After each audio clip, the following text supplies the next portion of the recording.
It's green and the race begin. Let's see. Raditya Hendarmo still leading in the first position with Faiz Ryan. Following closely there in the second position, we have very close there from Ray Rizkyo and Rian Adisaputra. Still not much positions changed there. Very tidy between. Already someone's going outside there. Very close to the barrier, but still managed to get inside in time. Yeah, in the 10 position, Aldo Balaguan is actually dropping into 10 positions, losing. Already someone's spinning there. Randomly spinning. That We don't really see huge contact there, huge incident here. to see anything there. Priyanata still very far actually from Aldo Balaguan, so I don't think. I see. He's just getting thrown out by himself. He lost his rear and tried to counter steer, but It's the too car much. just flips. Yeah, very easy for him to save the car. He goes inside to prevent any kind of maneuver from Fikri Aska. Fikri Aska is still in back of William Sendrick. That is a nice defense move there from William Sendrick there, holding on the inside line. Nuraga very close to him. Nuraga is actually trying to take the inside, but Fikri Aska also doing the defensive move, but then it cost him a lot of times, and then now William Sendrick is pulling away. And also on the skins, but now we're going almost too right here, entering the Radian. Some contacts there, very big contact, and Fikri Aska getting strong out. That is Some massive big incident contacts here. there. In the dog there, very big contacts we got here. So that's the longer roads there. This going to be another battle here, entering the chicane. Going side by side as they entering the chicane, but Naval Setiawan still gets the inside position and then still managed to hold the position from Rahul Semauna's attacks. Fikri Aska in the 16th position, already taking the pit stop, followed by Gilbert Elma also taking the pit stop. Luhung Nuraga is also taking the pit stop after the big accidents that we got earlier in the last lap. And now Alvito Danendra try to battle it with. Is that Bobby Susanto? Yeah, it should be Bobby Santo here. Yeah, Alvito Danendra actually got still in the 10 positions now.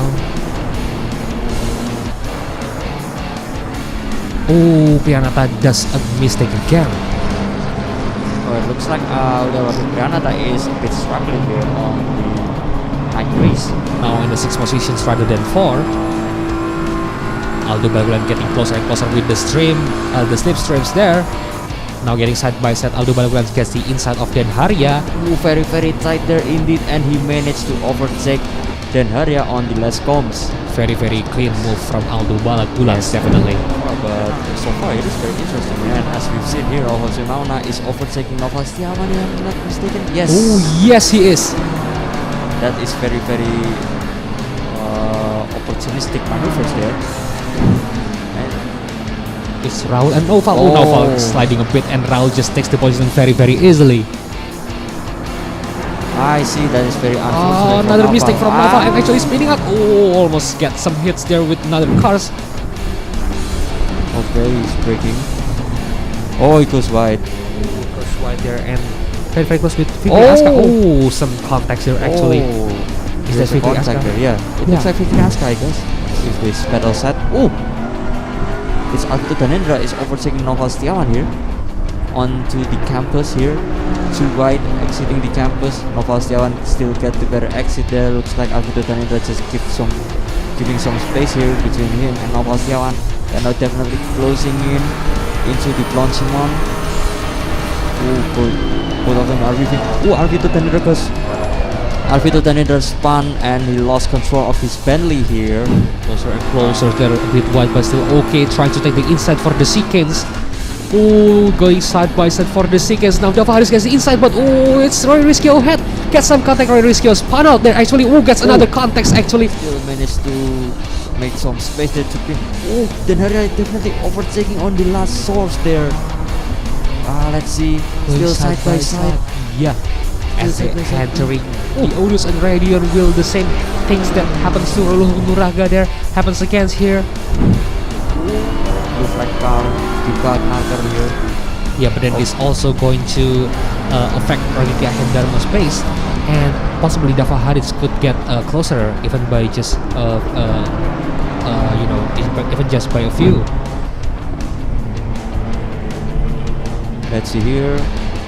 Exiting the chicane and he's spun out. Yeah, it looks like he just smashed the throttle. Yeah, getting too excited and then spun out on the having a wheel spin on the turn. They also made the same Faiz just spun out. Spun out.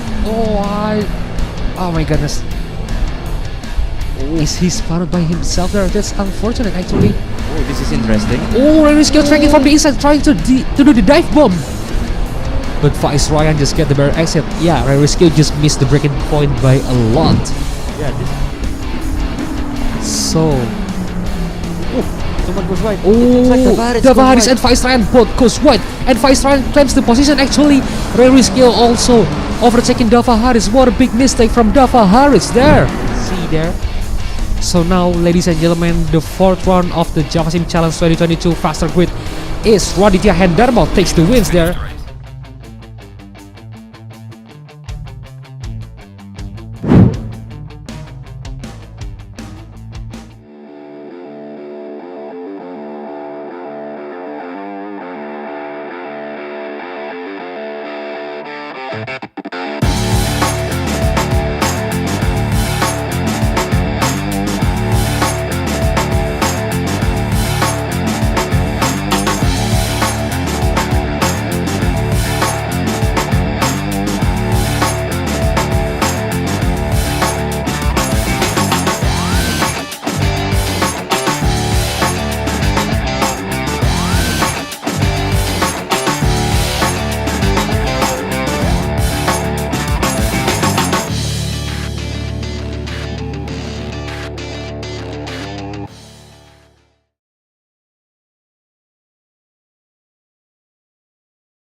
From Autoclass ID. I will compete in Java Sim Challenge 2022 using McLaren 720S GT3, so don't miss it, and see you on track. Hi, I'm Aldo Balagulan from Veloce Ragazzo. I compete in the Java Sim Challenge 2022 using the BMW M4 GT3. Hi, my name is Alvito Danendra. I compete in Java Sim Challenge 2022 using 2018 Bentley Continental GT3. Hello guys, I'm Andika Rama Maulana from Legion of Racers, and I will be joining Java Sim Challenge 2022 with Mercedes-AMG GT3 Evo. Hello, this is Oscar Shinami from Moscow Racing. I'm competing in Java Sim Challenge 2022, piloting Porsche 911 GT3L, my Unit 2. See you on the track. Hello, my name is Audi Devanugraha. I'm from Simshantra Racing. I will compete in Java Sim Challenge 2022 using BMW M4 GT3. Hi, my name is Hafizah Bahar. I'm from Jamex Faran. I'll be competing in Java Sim Challenge 2022. Hi, my name is Wilaya Vanessa Wijaya from Java Sim. I compete in Java Sim Challenge 2022 using Bentley Continental GT3. Hi everyone, my name is Ismail Budiman. I'm from Tadulako Sim Sport. I'm joining the Java Sim Challenge 2022. I'm driving the Ferrari 488 GT3. Hi everyone, my name is Bobby Susanto from Autoclass ID. I compete in Java Sim Challenge 2022 using BMW M4 GT3. Hi, my name is Danny Rawardi. I'm from Tadulako Sim Sport. I compete in Java Sim Challenge 2022 with the Ferrari 488 GT3 Evo. Thank you. Hi, I'm Dylan Tan from Legion of Racers. I compete in Java Sim Challenge 2022 using Mercedes-AMG GT3 Evo. Hi, my name is Fadli Rahmat from Legion of Racers. I'll be competing in the Java Sim Challenge 2022 with the Mercedes-AMG GT3 Evo.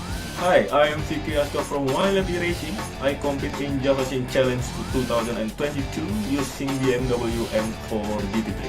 Hello everyone, my name is Ilham Shak from Gangasla Racing Esports, and I'll be joining the Java Sim Challenge 2022 using the McLaren 720S. Wish me luck! Hi, my name is Kinan Liwang from Tadulako Sim Sport. I compete in Java Sim Challenge 2022 using the McLaren 720S GT3. Hi, my name is Luhung Nuraga from Mafia Bantal. I compete Java Sim Challenge 2022 using McLaren 720S. Hi, my name is Mark Dodekambi from Tadulako Sim Sport. I compete in Java Sim Challenge 2022 using BMW M4 GT3. My name is Matthew Ross and I'm competing in the 2022 Java Sim Challenge, driving the Bentley Continental GT3. Hi, I'm Supermo from Legion of Racers. I compete in the Java Sim Challenge 2022 in the Mercedes-AMG GT3 Evo. Yo, hey guys, it's Mike and I'm from JMX Phantom sister team called JMX Shadow, and I compete in Java Sim Challenge 2022 and I'm using McLaren 720S Z3. Hi, my name is Noval Herma Irfansyah from JMX Shadow. I compete in Java Sim Challenge 2022 using Mercedes-AMG GT3 Evo 2020. Hey everybody, my name is Peter Key from JMX Juniors and I'll be competing in the Java Sim Challenge driving the Mercedes-AMG. Hey guys, my name is Prezi Martono from JMX Phantom and I'll be competing in Java Sim Challenge 2022 with the McLaren 720S. Hi, my name is Russell Reyes from JMX Phantom. I'll be competing in Java Sim Challenge 2022 in the McLaren 720S GT3. Hi, my name is Shamkat Takuma Suyatmo from JMX Juniors. I will compete in Java Sim Challenge 2022 with the McLaren 720S GT3.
Alright. So looks like we have to, to restart our introduction because of some kind of technical issue that we got here in the studio.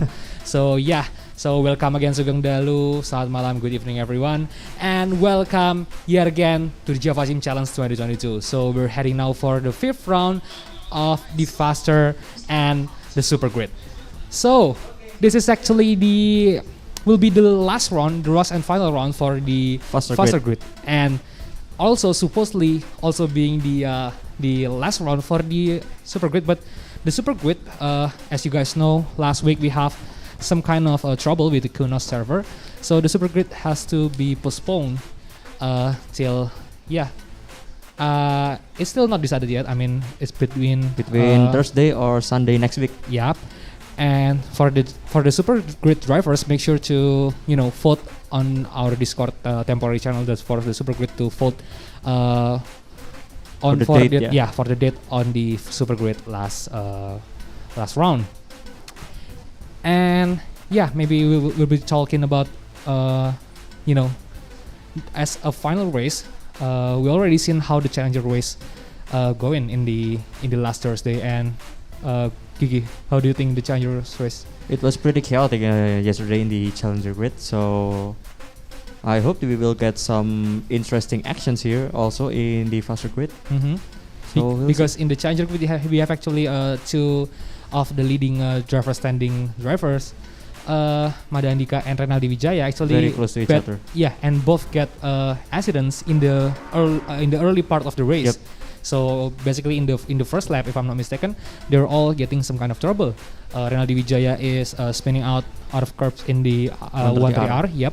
And then Mada Andika has to get some technical issues, so he accidentally pushed the wall in pretty high speed because of he accidentally pushed the rear view button. Yep. And it won't come back. The game just won't return. Yeah. So he basically couldn't really look at the front of his car. So he's basically looking at people in back of him. Yes. So that's very, very unfortunate. And we have very, very tight point in the Challenger Grid.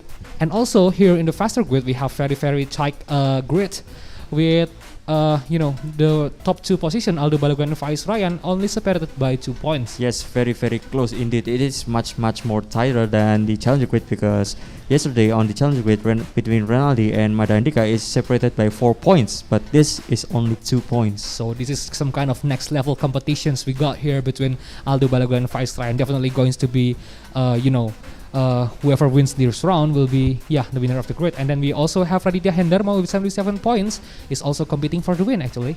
Yes, it's not really that far. And then we have Ray Rizky with 66 points. Yeah, and then we have the battle for the 5th position. We have between Rayana Disaputra and Ezra Arik, with both getting the exact same 44 points. So because of the technical issue, we actually already in the qualifying sessions now. So maybe we'll just jump into the track with 4 minutes 42 seconds left in the qualifying session. So Raditya Hendarmo currently leading, and if he wants to take the driver championship, he definitely needs that pole position. Yes, definitely. And it's already almost 1 second faster than the Challenger Grid. Yesterday, the fastest one was Mada Andika, if I'm not mistaken, with 201.6 or 201.5, and now Radit is 20.9. So it is an amazing drive from Raditya Hendarmo here, then followed by Balagulan with 0.5 seconds behind him. Oh, but Faiz Ryan is 1.2 seconds behind Raditya Hendarmo, so it is still quite far. But with 4 minutes remaining, there's still a lot of things to happen. Yeah, still a lot of things could happen, definitely. And Balagulan and Faiz Ryan, they're definitely being the highest contenders of the Faster Grid on Java Sim Challenge 2022 driver standing. So they're basically this qualifying definitely very, very crucial for them, as they if you manage to get the higher starting position, it will definitely be some kind of advantages. Yes, because if you start in front of your of your opponents, it means that you didn't have to take any risky maneuvers. You just need to to stay consistent in front. Yes, definitely. That will be the most crucial action here in the qualifying session. And as we've seen the early 2 rounds, Raditya Hendarmo is actually leading from the pole and then just straight up leaving the others behind. Yes, Raditya Hendarmo in Noix is definitely, very, very consistent and very, very fast. Yes. The pace is just, next level. So we will see, will he repeat that kind of performance? Because as you guys already see in the driver standing, Raditya Hendarmo got 77 points. And the leader right now, Aldo Balagulan, has 86 points. Yeah. So that's 11 points. That's 9. No, there's actually just 9 points separating them. Sorry for my bad maths, guys.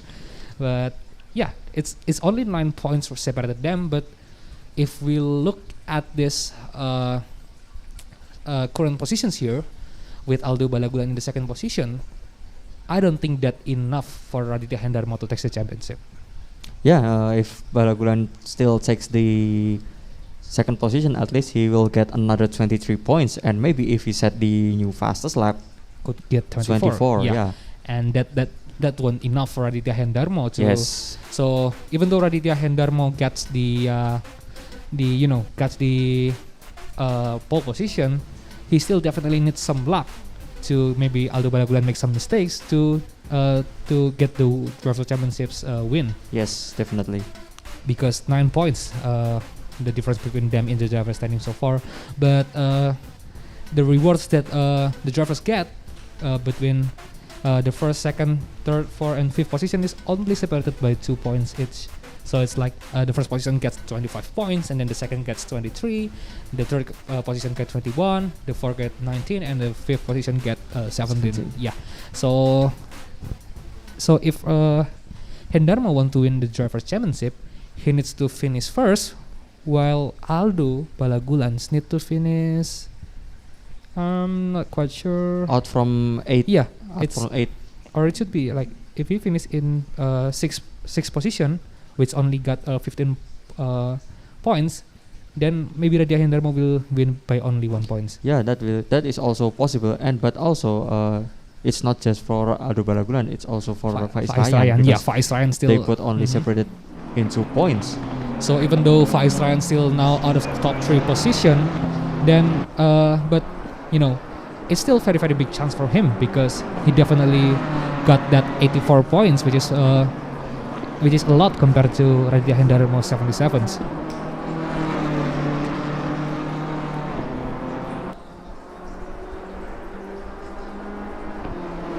So we're following William Sandrick as of per right now. So guys, basically we already had the track tour with the drone cam in the Challenger grid, but maybe we could do that again following William Sandrick. Yeah. So William Sandrick now is actually approaching the 130 hour. Yeah, this is currently in the backstretch. Now the qualifying time is up, so this will be his last run. Mm-hmm. And Raditya Hendarmo just finished the qualifying there in the first position, but Aldo Balagulan still outside there and ready to take the position from him. 0.6 seconds, so Raditya Hendarmo is improving quite a bit there. Increasing the gap between him and Aldo Balagulan, and now we're still waiting for Faiz Ryan, if Faiz Ryan will take the position. Yeah. And by the way, for our audiences in the YouTube stream today, do you guys have drivers that you guys are rooting for? Please let us know in the live chat below. So we're gonna see who gets the most supporters, I guess. So talking about the qualifying, I think it's clear pole position from Raditya. Yes, Hendarmo, definitely. followed by Aldo Balagulan, and then we have Ezra Arik, followed by finally Faiz Ryan. And Ezra Arik still needs the best position that he could possibly get to get a better position, because he's now currently in the between 5th and 6th position, but he's actually in the 6th position, even though he's got the exact same points with Rian Adisaputra in the 5th position with 44 points. So still gonna be some kind of battles between them, because the points, it's very, very close between each other. So we're gonna see. But the championship itself, I think, is just between the three top guys that we got today. Yes, definitely. Because the point gaps between them and the 4th position Ray Rizky, I think it's just too much, because It's actually 20 points, so it's almost impossible actually. But very risky. Could still win this in case the top 3 drivers get finish in outside of the outside of point, the top 10. Or maybe they DNF or something like that. But the probability for all the 3 to finish outside of the top 10 or DNF is very very small. Yeah, so chance is very small. It's nearly impossible. But then for the 5th position and the 6th position with 44 points, it's just impossible for them. So even though the 3 got DNF, they still get a much better point than them in the 5th and the 6th position. So this is mainly will be the battles between Aldo Balagulan, Faiz Ryan, and Raditya Hendarmo. Yes.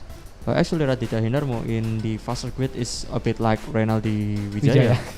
Renaldi Wijaya just goes back 4 consecutive wins. Yes, but also Renaldi Wijaya in the last round actually got some kind of bad luck. Yeah. After actually he gets off from the start line very good. Actually he got the 2nd position in the qualifying. Yes, but he then got a very perfect launch and just straight overtaking the pole position. Yes. It was Madandika. You're correct. Even though Mada got the pole position in the drag race from the start line, Renaldi Wijaya just skyrocketing and just takes the first position even though it's before the first turn. But then, the accident in the 130R is just so very unfortunate. I mean, the first lap, just the whole first lap, Renaldi Wijaya is already got 1.2 second gaps. It's quite a lot. Yeah, it's considering he's starting from second. Yes, his pace is actually very good, like we already see. But then, the bad lucks happen. So we already got the starting grid for the race of the faster grid today. Raditya Hendarmo gets the pole position, followed by Aldo Balagulan, and then we actually have Novel Muhammad Faiz claiming the 3rd position in the last moments, and then we have Ezra Arif from the 3rd position now dropping into the 4th position. And now in 5th position is actually Faiz Ryan, and then followed by William Chandrik, and followed by Fikri Aska on the 7th position, and then followed by Luhung Nuraga on the 8th position.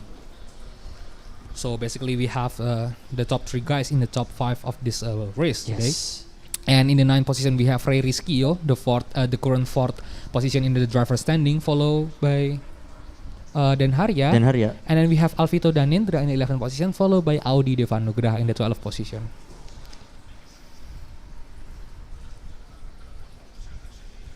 And in the 13th position we have Arif Hidayat, followed by Rizal Abdurrahman, and the last is Aldi Muhyiddin from Auto Clutch ID. So we only have half of the grid, Very half of the grid. Yep, and so it's your points for everyone today. Yes, points for everyone.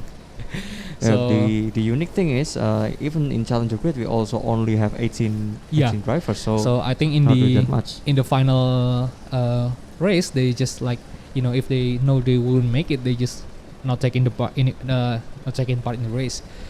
But we still hope for very good battles today. Definitely, especially for the top 5 guys here. Because they were battling for the points and the of course the championship title. Yes, definitely. Because this is the final race, so this will be very interesting. So it's still 1 minute 15 seconds from the start of the formation lap, and we will actually have a full formation lap for the race, just like any other race that we've had so far. So maybe we'll just let the audience know the turn by turn. Maybe we get some kind of a track tour today following the grids here. So it's still like 1 minute left before the formation laps begin. So in the last race from the Challenger grid, the 130R is definitely being some kind of nightmare for a lot of drivers. We have some drivers are spinning out there, but the most unlucky one is Renaldi Wijaya, because apart from the loss of his championship contender, basically Renaldi Wijaya is the one and only driver who spun out on the 130R and had a contact with the wall that was damaged with the car. And then he have to do that very long pit stop there, and definitely making some problems for him. So 10 seconds before the formation lap, and Gigi, could you help me guiding the audience through the turns here in the Suzuka? So this is basically the starting grid. It is pretty self-explanatory. And then we're going into the turn 1. Okay, soon. so they're already beginning their formation lap there. Raditya Hendarmo followed by Aldo Balagulan and all the other drivers in the grid.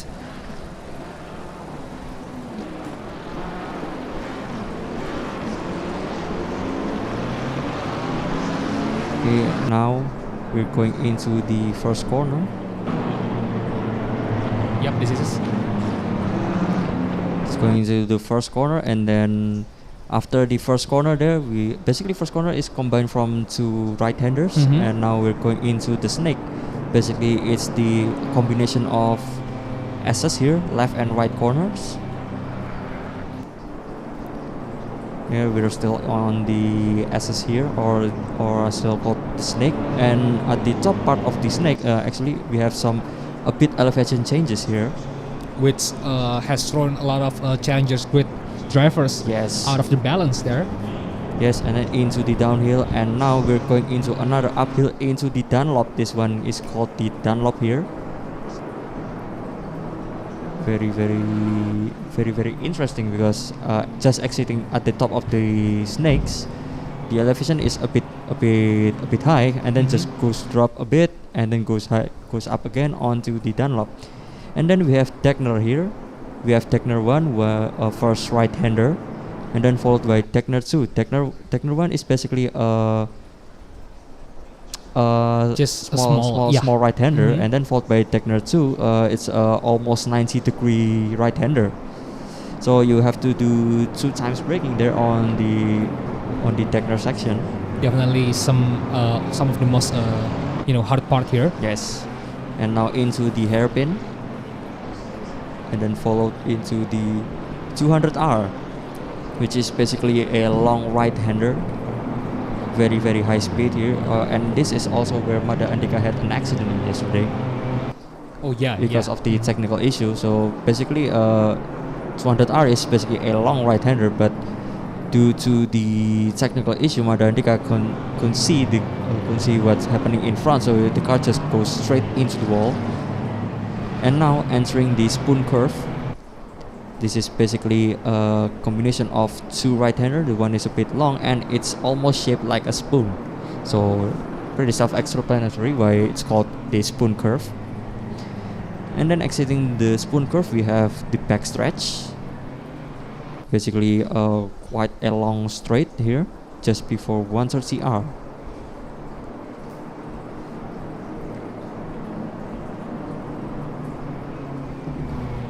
Yes, we're still in the backstretch, and actually backstretch is also crossing the Degner section. Yeah, we have the kind of overlapping. We have a bridge over the Degner sections there. If you guys wondering why there's a bridge there over the Degner, and this is the 130R, the scary corner that has the scary corner. And then in the next part we have the part where actually we seen quite a lot of overtaking. Yes, overtaking maneuvers. From the challenger grid, which is the Casio triangle. Yes. Basically, it's a chicane, but because it's shaped like a triangle, so it's called the Casio triangle. And it's like a very complex chicane actually, because in the axis here, you after goes a hard left, you got a little bit right there actually. Yes. Entering the last corner. Yes. Into the starting grid, and now after we finish the track tour, just following the formation lap.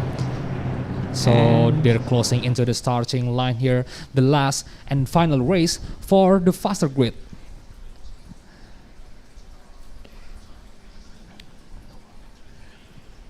The lines in front of them is the starting lines there. Raditya Hendarmo leadings in the first position.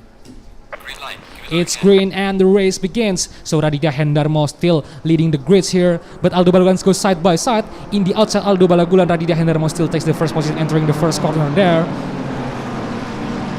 Ooh, this is a very great defensive maneuver there from Raditya Hendarmo. It looks like, as we've seen, Aldo Balagulan looks like holding the outside line, but Raditya Hendarmo is still leading. Now into the snakes here.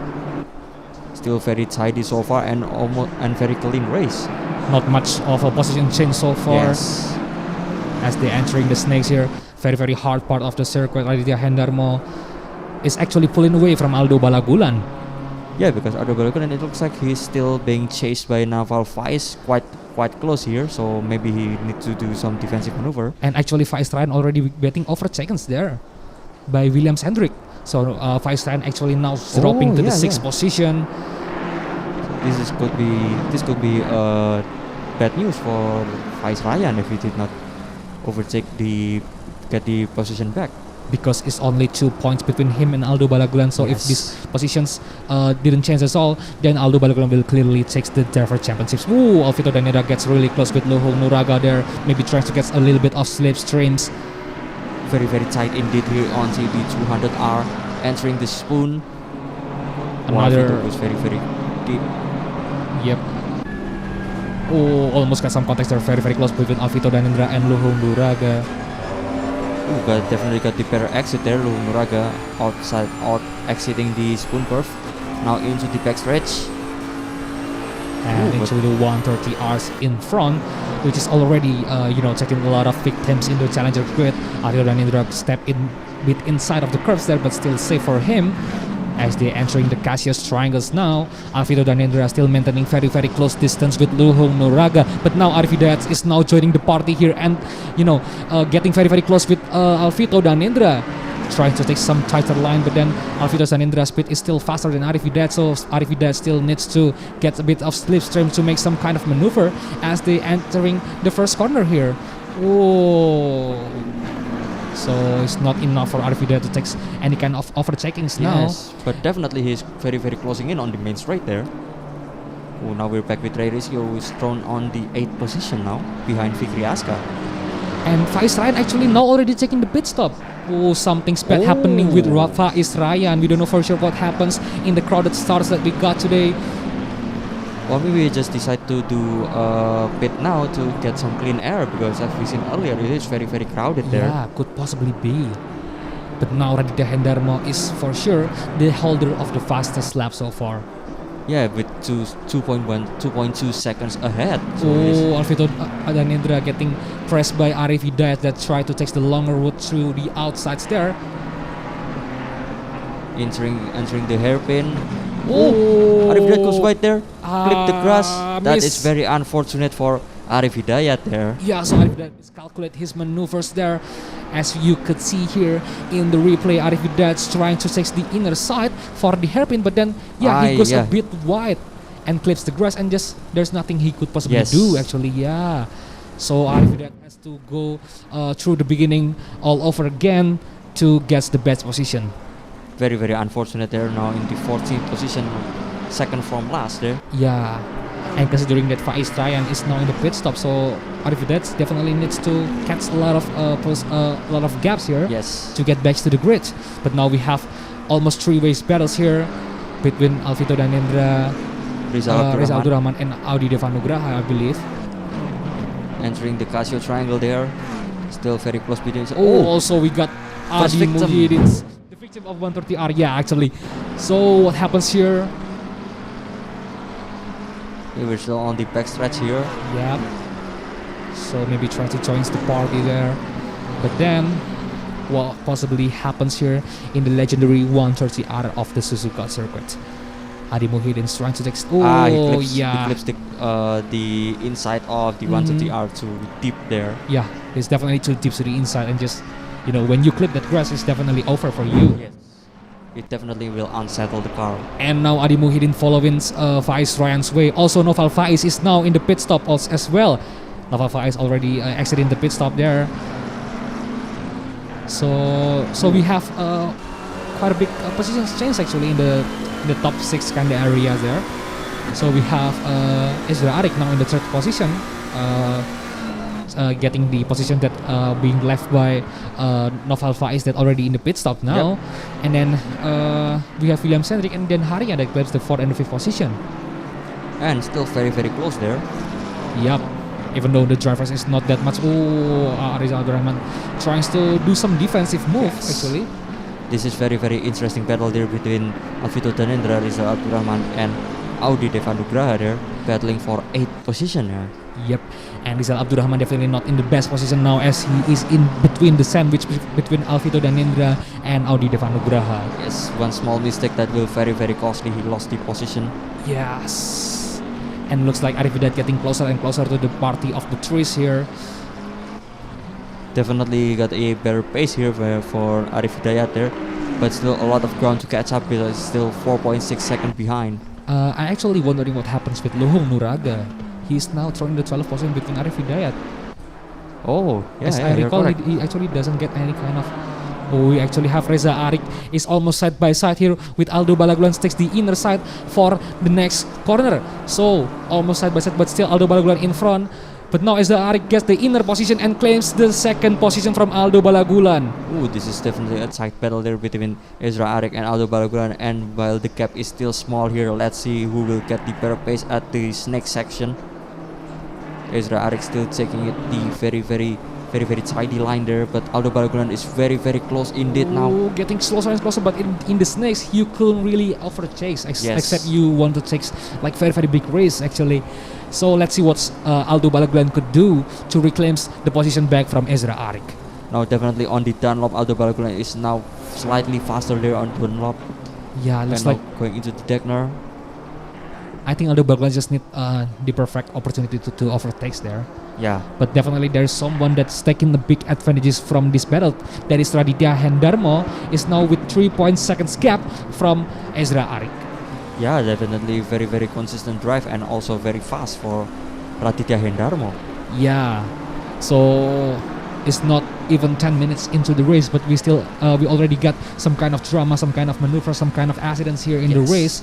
So definitely very interesting there. Oh, it's Rizal Abdurrahman tries to take the inside line, but still he's not fast enough to take the position from Audi Devanugraha. Audi Devanugraha still leading there and actually pulling away from Rizal Abdurrahman. But there looks like Rizal Abdurrahman made some mistake because now Audi Devanugraha is in front of him, as we've seen earlier. Oh, it's now Rizal Abdurrahman goes outside, goes very wide there, but still managed to hold his position and not letting Arif Hidayat pass him. Now we're back with Aldo Balagulan into the Casio triangle. But Ezra Arik looks like on this lap he got a better pace there from Aldo Balagulan. Way faster there. Yeah, so Aldo Balagulan definitely needs some better position, but he still definitely doesn't have to risk at all because this is the final race. So if you mess up here, you definitely doesn't get any kind of chance again. So there we go. Ezra Arik tries to defense and get to take the worst line actually because of the defensive line. Aldo Balagulan's definitely getting closer and closer. But it looks like Ezra Arik still holding up pretty well there. Yes, it is. Even though into the snakes. Yeah, even though he's taking very tight line there, but still Aldo Balagulan's not close enough to Ezra Arik. But then, as we've seen earlier on the previous lap, Aldo Balagulan got a better advantage here on the snakes, as we've seen now. Very close indeed, very closing into the gap, and now into the Dunlop, exiting there. Very close indeed now between Aldo Balagulan and Ezra Arik. I think it's just a matter of time on when Aldo Balagulan will overtake Ezra Arik and reclaims the second position from him as they enter the Degner 2, the Degner 1 actually, the Degner 2, as they getting very close to the hairpins here. Now entering the hairpin, but then exiting the Degner, it looks like. Oh, get some context there. Aldo Balagulan definitely faster in the access there. And Ezra Arik that takes the tighter lines is definitely slower in the access. Yes, but due to that contact here, we have to take the gap is now a bit wider. Yeah, and they're actually very fortunate so that to not get big damage or something like that. Yeah, it's just a small contact there, so all good now. It's especially because they got the contacts in the slower part of the circuit. So there is not that kind of big deals. But now we're following Roy Riskio that's trying to chase Fikri Aska in his bright white light BMW. Oh, Fikri Aska gets some bumps there actually. Some kind of risky actually. Yes, definitely very risky there. Now into the 160R. Still good so far between Fikri Aska and Ray Riskio. Into the Casio triangle. Oh, something's wrong here with the connection that we got actually. So we're seeing the car is flow here. So maybe we're gonna wait for the the spectators PC to be restart. Yes. And we're gonna do some kind of mini recap of what we already seen so far. So how do you think about the race so far? it was a very interesting battle there between, obviously between the top three, apart from Raditya Hendarma, which is funny here. Yeah, and yeah, it's actually from the qualifying part.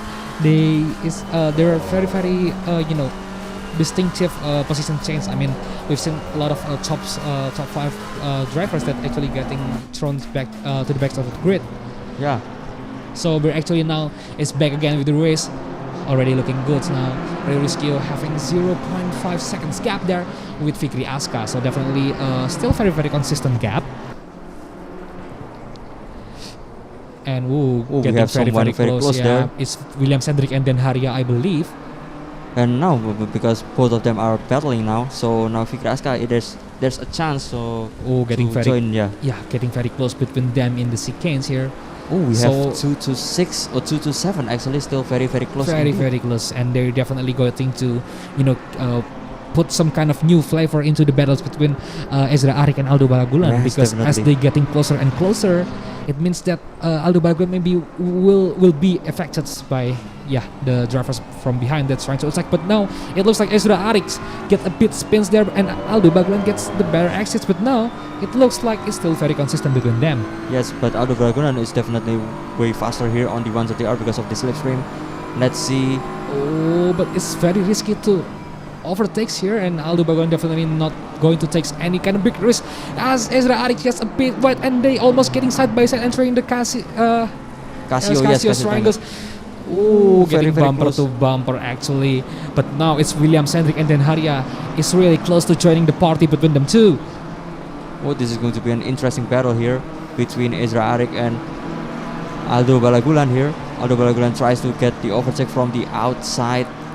Side by side now entering the first corner, but not yet. Definitely Ezra Arik still got it, but then it's going to be slower by Ezra Arik, but it's still Ezra Arik with the defensive move. He does it very well actually. Yes, definitely. And now here comes the snake with the part that Aldo Balagulan is very quick. Just like any other laps here, Aldo Balagulan, this is probably his favorite part in these circuits here because he's very quick here. But then we have from 2 to 7 because of Ezra Arik and Aldo Balagulan both battling with each other, and now they are closing in. They're all in, it's not. They're less than a second. All of them are less than a second. But between Ezra Arik and Raditya Hendarma is now almost 12 seconds. Oh, so Raditya Hendarma definitely got big advantages here. So he just needs to, to really keeps the consistency, and maybe he could take the win in the final round today. And also Raditya Hendarma is still holding the fastest lap. Oh, Aldo Balagulan trying to take some maneuvers, getting inside of Ezra Arik, getting very close. Very close indeed there.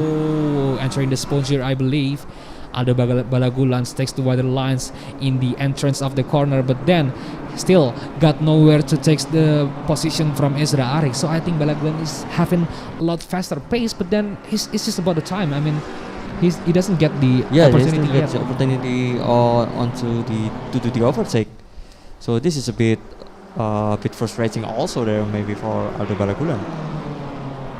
Yeah, but I mean, if we're looking at the points count, if he's managed to finish in the third position, it still be enough for him to win. But then we don't know how about the pit sign between him and Naufal and Faiz Ryan that is now already taking the pit stop very early. Yeah, the gap is around maybe 30 to 45 seconds. Aldo Balagulan trying to be opportunistic here, but then Ezra Arik just closed his waist there and not letting Aldo Balagulan to take the position from him. Very interesting battle here so far still, but now number 4 into number 6 very close indeed. Now William Cendric just joining the battle here. Oh, they're getting closer and closer, and this has got to be more interesting now. Into the snakes here, William Cendric is very closing in into Aldo Balagulan, trying to put some pressure here. But Aldo also giving some pressure to Ezra Arik. Yeah. So earlier I actually said that Aldo Balagulan is kind of safe if he keeps the third position, but then if he doesn't manage to overtake Ezra Arik, that's getting very close there. Oh, almost gets contact there, but still clean as we could see so far. we have a traffic jam there for from number 4 to and actually 7. there goes 2 whites there entering the sequence, Fikri Aska, and that's that is unfortunate for Fikri Aska. Now the position is being taken by Ray Rischio, and now Fikri Aska is on the 7th place now. The 6th place is now claimed by Ray Rischio. Very amazing drive there for Ray Rischio, very opportunistic. So in the deck there we actually almost had some kind of chaos in the battles there, but then very clean so far, but then Fikri Aska unfortunately had to drop to the 7th position. And now Aldo Balagulan is still trying to look for opportunities to overtake between him and Ezra Arik, but with the pressure from William Chandrik is still going in. Very tough day for Aldo Balagulan here. Entering the Casio triangle, and now Fikri Aska trying to claim back his position from Ray Rischio. So this definitely needs to, he definitely tests Ray Rischio defensive skills here today. And Aldo Balagulan, even though he is safe in the 3rd position, if he didn't manage to overtake Ezra Arik in time, he got the risk of being overtaken by William Chandrik. Yes, so this is a bit frustrating, a bit very tough for Aldo Balagulan, because William Chandrik is now very close to him. Yeah. But now here back onto the snakes, still very close indeed between Balagulan and Ezra Arik. Will Aldo Balagulan get the opportunity to overtake on this lap? Let's see. Onto the Dunlop, definitely way faster than Ezra Arik. Oh, tries to take the inner side line there, getting almost side by side. Aldo Balagulan in the inner side from Looks Ezra like Arik, and then Ezra Arik's got the inner side of the next turns there with his right-hander and claims back his position.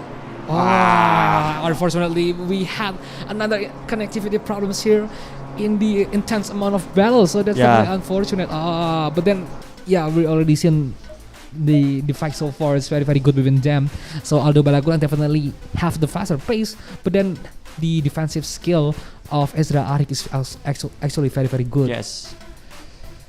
Oh, that was very intense there. Yeah, he just didn't give any way for Aldo Balagulan to pass. So I believe we could go back here to the circuit. So, and hopefully we don't get that internet connectivity problems again. It's only about a quarter way into the race, and it's already very interesting and thrilling.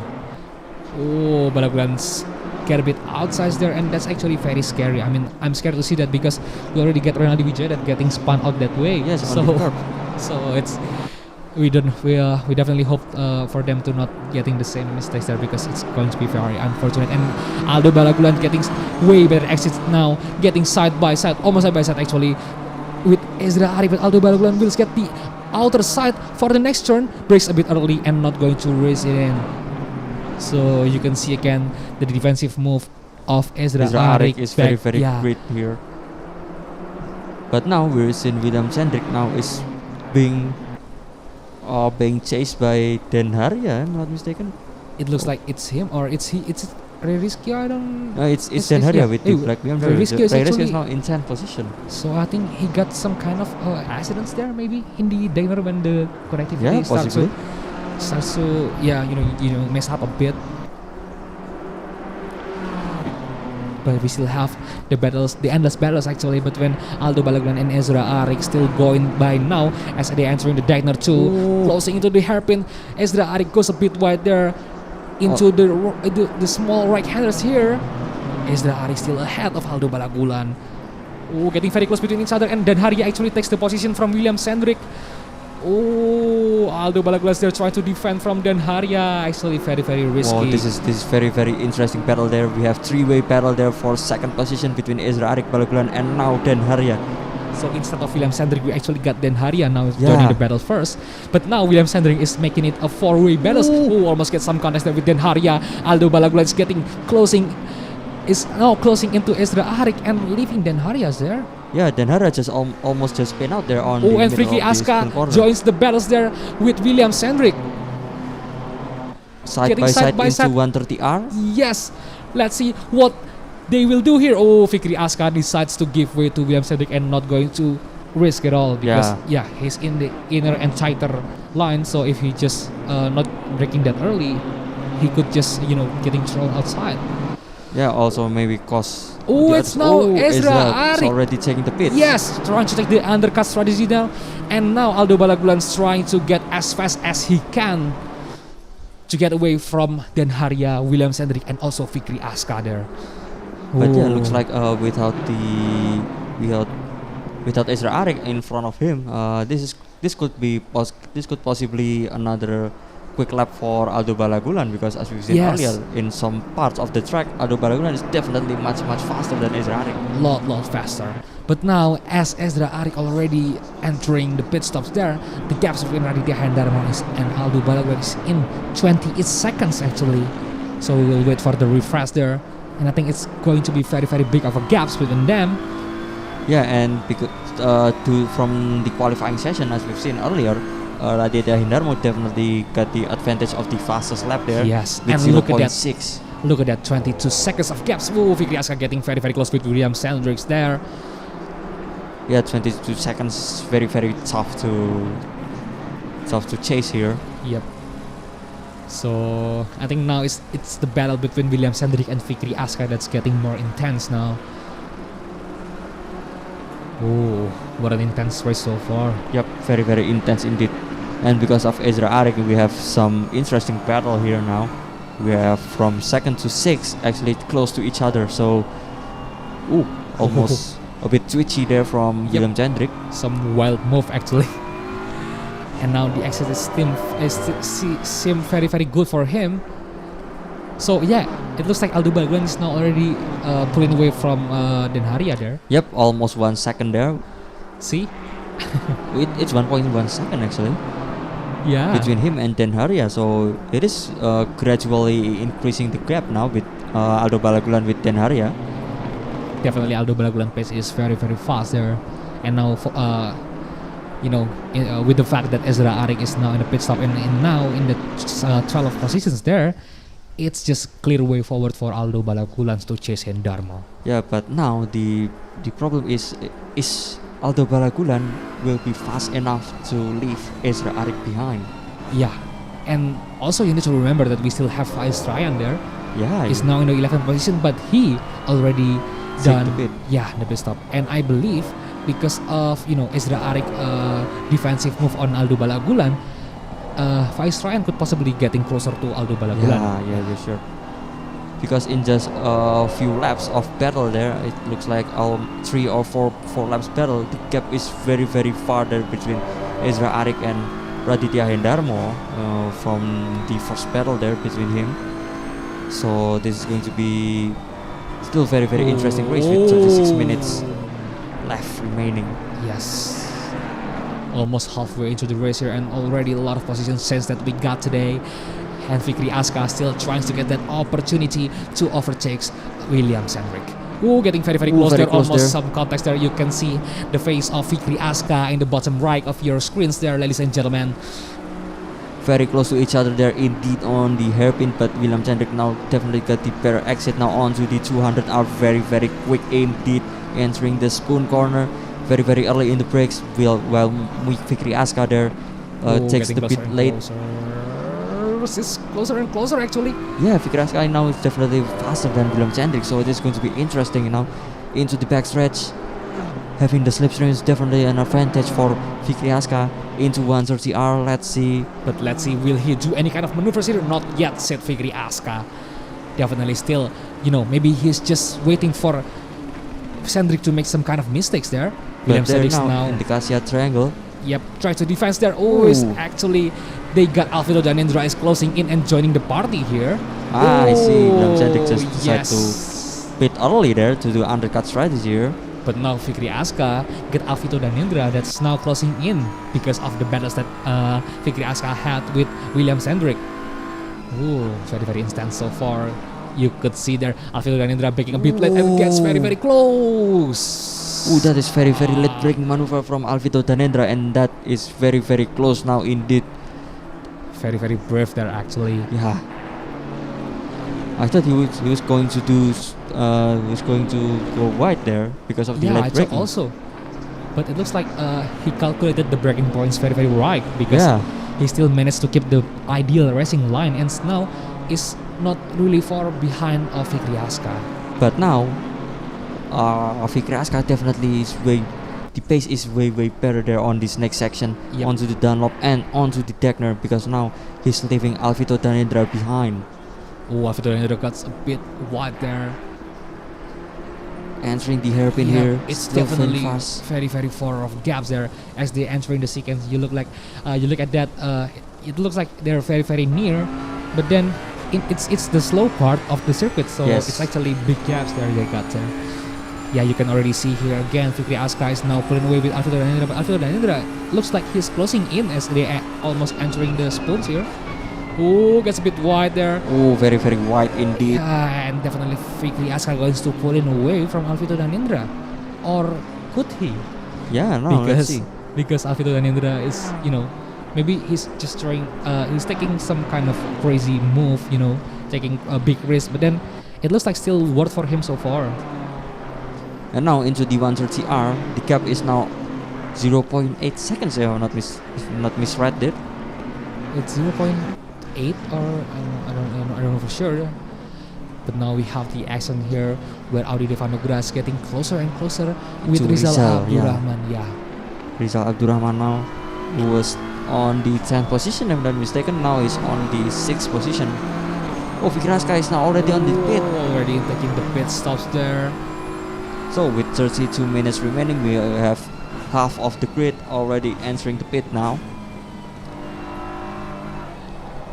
It is so far still pretty clean race here. Yes, definitely. Compared to the Challenger grid, where we have a lot of chaos in the first lap.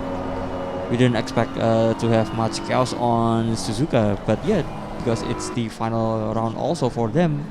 And it's also like this faster grid. It's also close point battles. Yeah. And it's actually we have battles between 4 people that contending. It's actually Renaldi Wijaya, Mada Andika, and then we have Haryo Amiluhur and also Marv Dudukambi. It's actually Mada Andika on the 3rd contender yesterday, but then, since Mada Andika is DNFing in the race, so it's Haryo Amiluhur got the chance of the 3rd podium. But I actually really likes the way that Mada Andika drive to overall in this event. He's just an experienced driver, so the move that he made is definitely very good. Yeah, but now we're seeing Faiz Ryan in the back of Fikri Aska so here. Actually after Fikri Aska is in the pit stop, he's still in front of Faiz Ryan, so this definitely could be some kind of problem for Faiz Ryan. Yeah, if he didn't get a quick opportunity to overtake, this is going to be troublesome for him to claim back the position. Because now Aldo Balagulan is still sitting on the 2nd place with almost 40 seconds ahead of Faiz Ryan. So this is going to be very troublesome. Oh, Fikri Aska goes right there on the hairpin. Oh, and Faiz Ryan almost getting side by side, but Fikri Aska is still in front of him. But now they're getting so close that Faiz Ryan could actually get some kind of slipstream, but it looks like Fikri Aska is still pulling away from Faiz Ryan there. Let's see if Faiz Ryan could closing the gap into the spoon corner here. Let's see. No mistake so far between the two of them, but looks like Faiz Ryan is closing in. Exiting the backstretch now. Definitely get the slipstream opportunity here. The advantage of slipstream of Faiz Ryan. Entering 130R, let's see. The gap is now not really that far, 0.4 seconds. Whoa, Fikri Aska goes a bit wide there on the exit of 130R, but into the Casio triangle. Yeah, still very not yet the opportunity yet for Faiz Ryan. It is still quite far, but the gap is now getting shorter and shorter. But then again, Faiz Ryan definitely needs to get a better position, because if the position is not changed at all, if Aldo Balagulan manages to finish in the 2nd position, then he will manage to no. So actually, if Aldo Balagulan manages to finish in the 2nd position in this race, he will get a total of 109 points. I see. Yeah, and if Faiz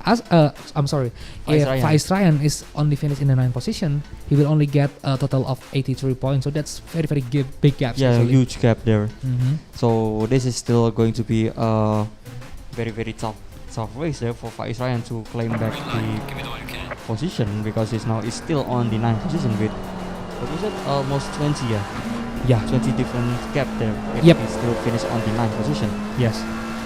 And by the way, if Raditya Hendarmo is managed to to get full 25 points today, his final score will be 102. So he's not far behind of Aldo Balagulan. But then again, you have to factor that all the top 6 drivers we got here today, including both Raditya Hendarmo and Aldo Balagulan, hasn't taken the pit stop yet.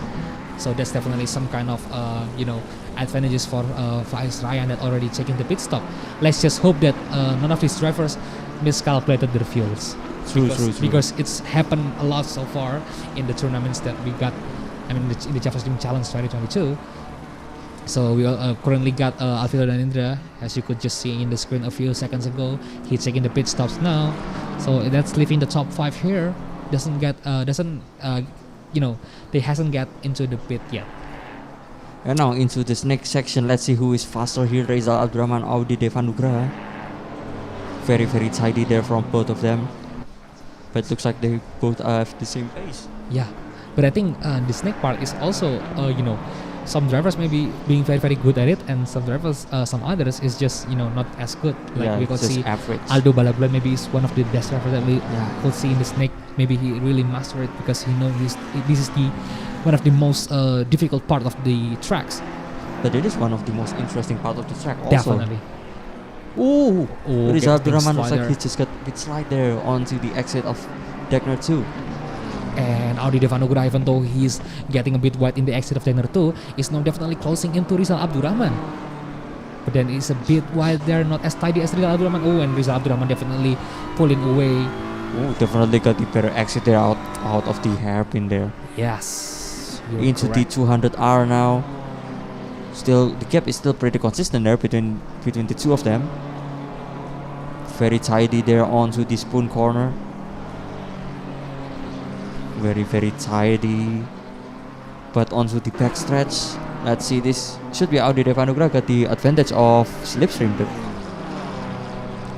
But it's still too far, I believe. Yeah, still not really that useful there. But they just need to be very, very careful and tidy here actually in the 130R. Cassius triangles there. Very, very consistent pace between both of them. But now Devanugraha is choosing to enter the pits early. Arif Hidayat now trying to defend from Alvito Danindra. Gets some context there. Alvito Danindra, who is just exiting the pit stop, is now in behind of Arif Hidayat. So the context seems like it doesn't affect them that much. Yep, true. But then, if I'm not mistaken, actually we have the first moment of the race is battling between Arif Hidayat and Alvito Danindra, but Arif Hidayat just goes wide there onto the chicane after clipping the grass. So this is basically the battles that happens again. Yeah. But as we're talking about these battles, it's Audi Devanugraha now is taking the pit stops there, leaving only 4 drivers who doesn't take the pit stop just yet. But this is going to be an interesting battle, the battle of the British cars. Arif Hidayat defense there inside. Got some contest there, and Arif Hidayat gets into the inner part of the tracks, and even though it's Alvito Danindra getting wide there, he's still taking the position from Arif Hidayat. So let's see as they enter the 130R.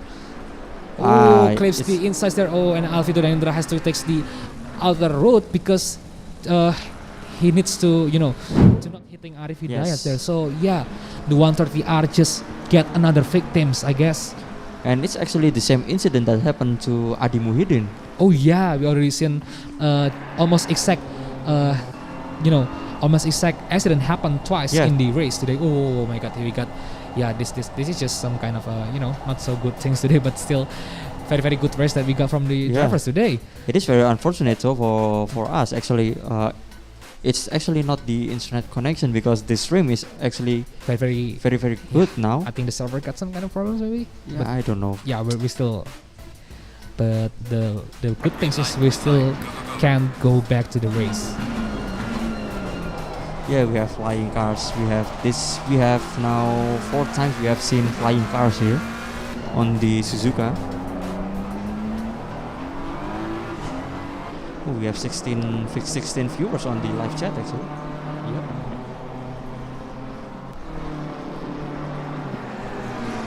Oh, so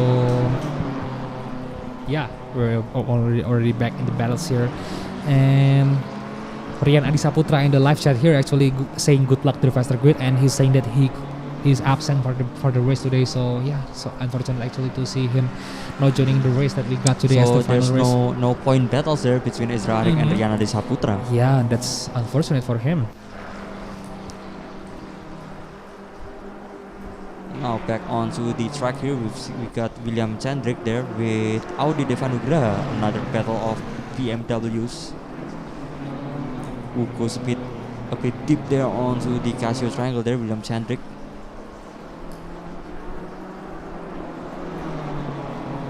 Oh, we have Peter Key also. Actually forgot that Yeah, he got the race today. There's still a race here today. Yep. And we actually had Basa bermain that saying that team order stongs. Tahan terus sampai Challenger Grid ngikut. Alright then. Yeah, so that is possibly between Raditya Hendarmo and Ezra Arik possibly. Could possibly be because Raditya Hendarmo just getting big advantages of that Ezra Arik holding Aldo Balagulan that for that very very long time, and now the big between them is very very big. So I think that works, I guess. But now going back into the top four I guess. Now between Aldo Balagulan and Raditya Hendarmo, it looks like the tower is not updated yet. Oh, it's 26 seconds, so the gap is far, but the increase is not really that quick. Yep, he's increasing like 4 seconds in 3-4 laps maybe from the last time we check in. But now between Aldo Balagulan and Dan Haria is definitely way more far now. Oh yes, that's for sure. So now Aldo Balagulan is 8 seconds ahead of Dan Haria, so that definitely shows the pace of Aldo Balagulan is still very very quick compared to the others, but then Raditya Hendarmo is just on another level. So now we're still waiting. It looks like Faiz Ryan still kind of stuck there in the 7th position. Yeah, maybe on the 2nd position. Is he still on the contender for the title? Not for sure, possibly. Yeah. Maybe I will get some kind of quick math. Because basically Aldo Balagulan is now still on the second position. Yeah, with 23 points. If Faiz Ryan is not able to making any position change like in the positive side, Aldo Balagulan will just win the race, the championships. But definitely on this position, the second position of Faiz Ryan is in danger because Raditya Hendarmo is getting 26 points. So if he finishes in the 7 positions there, Raditya Hendarmo possibly will take the 2nd position from Faiz Ryan. Yes, if I did the math right, Faiz Ryan, if he finishes in the 7th position, he will end up with 97 position. And as I already talked to you, Raditya Hendarmo will get 102. Yes, and definitely going to be the 2nd position for the driver standing.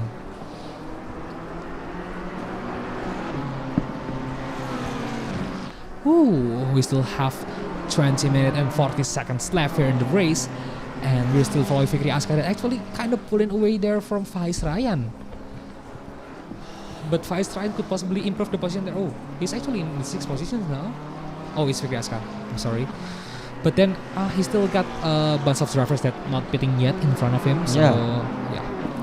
But I'm still curious about the pit strategy between Raditya Hendarmo and Aldo Balagulan. Yeah, I hope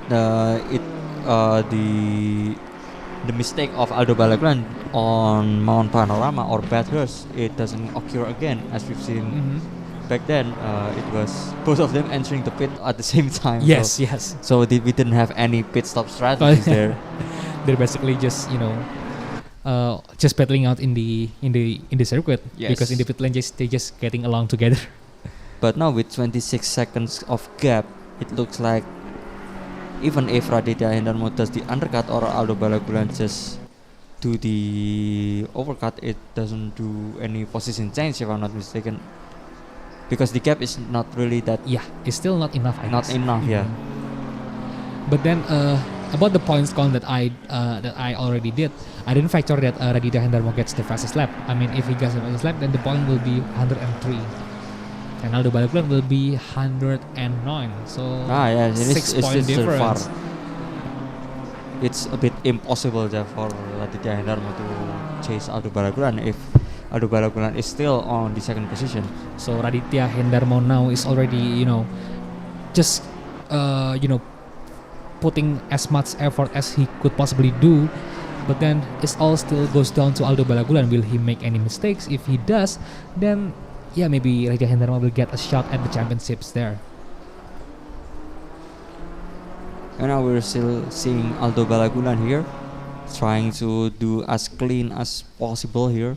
But now the gap between him and Dan Harya is now pretty far now, 11 seconds now. So I guess, yeah, the pace there is just very, very fast for Aldo Balagulan. But then the again, gap yes, between him and Raditya Hendarmo is now 27 seconds. So it's actually increasing like 1 second in one lap. Yeah, it looks like Aldo Balagulan just decided, I can't keep up to him. I just drive it where I can now. Maybe he just need to, not taking any big risk, and and he's still gonna win the championships. Yes, even though he fall down to the third position, he still win the championship. Yes, you're right. Even though it's gonna be in just like maybe 4 points difference there. So I think Balagulan's there. Even though he's finished in the 6, 4, 2, maybe in the 4 or 5 position is still safe for him from Raditya Hendarmo. And now we've seen Rizal Abdurrahman there. And now we've seen if I didn't miscalculate the gaps now between Aldo Balagulan until Faiz Ryan is around It's quite 30 seconds, or 35 seconds. So but I guess the pit stops there, the fuel that he needs to add up in the pit stop is still going to be very, very deciding factors here. So this is still a bit tricky there between Aldo Balagulan and Faiz Ryan. It is still pretty tight so far between the two of them. And by the way, it looks like we actually lost Arif Hidayat here. Oh yeah, you're correct. So we only have 14 drivers now. And Luhung Nuraga is actually pitting again. Maybe something happened there that we missed. Could possibly be. So before Arif Hidayat left, actually the last 2 drivers in the grid, Arif Hidayat and Adi Muhyiddin, is both the victims of 130 RE. Yes, the legendary turns there. And now Alvito Danendra still trying to chase Audi Devanugra, but now they're getting kinda far actually. 1.7 caps, but then both of them is, I don't know if Alvito Danendra's pace is faster than Audi there, but I think it's so between both of them. Yep. Let's see. Into 200 R there, definitely Devanugra now got the advantage.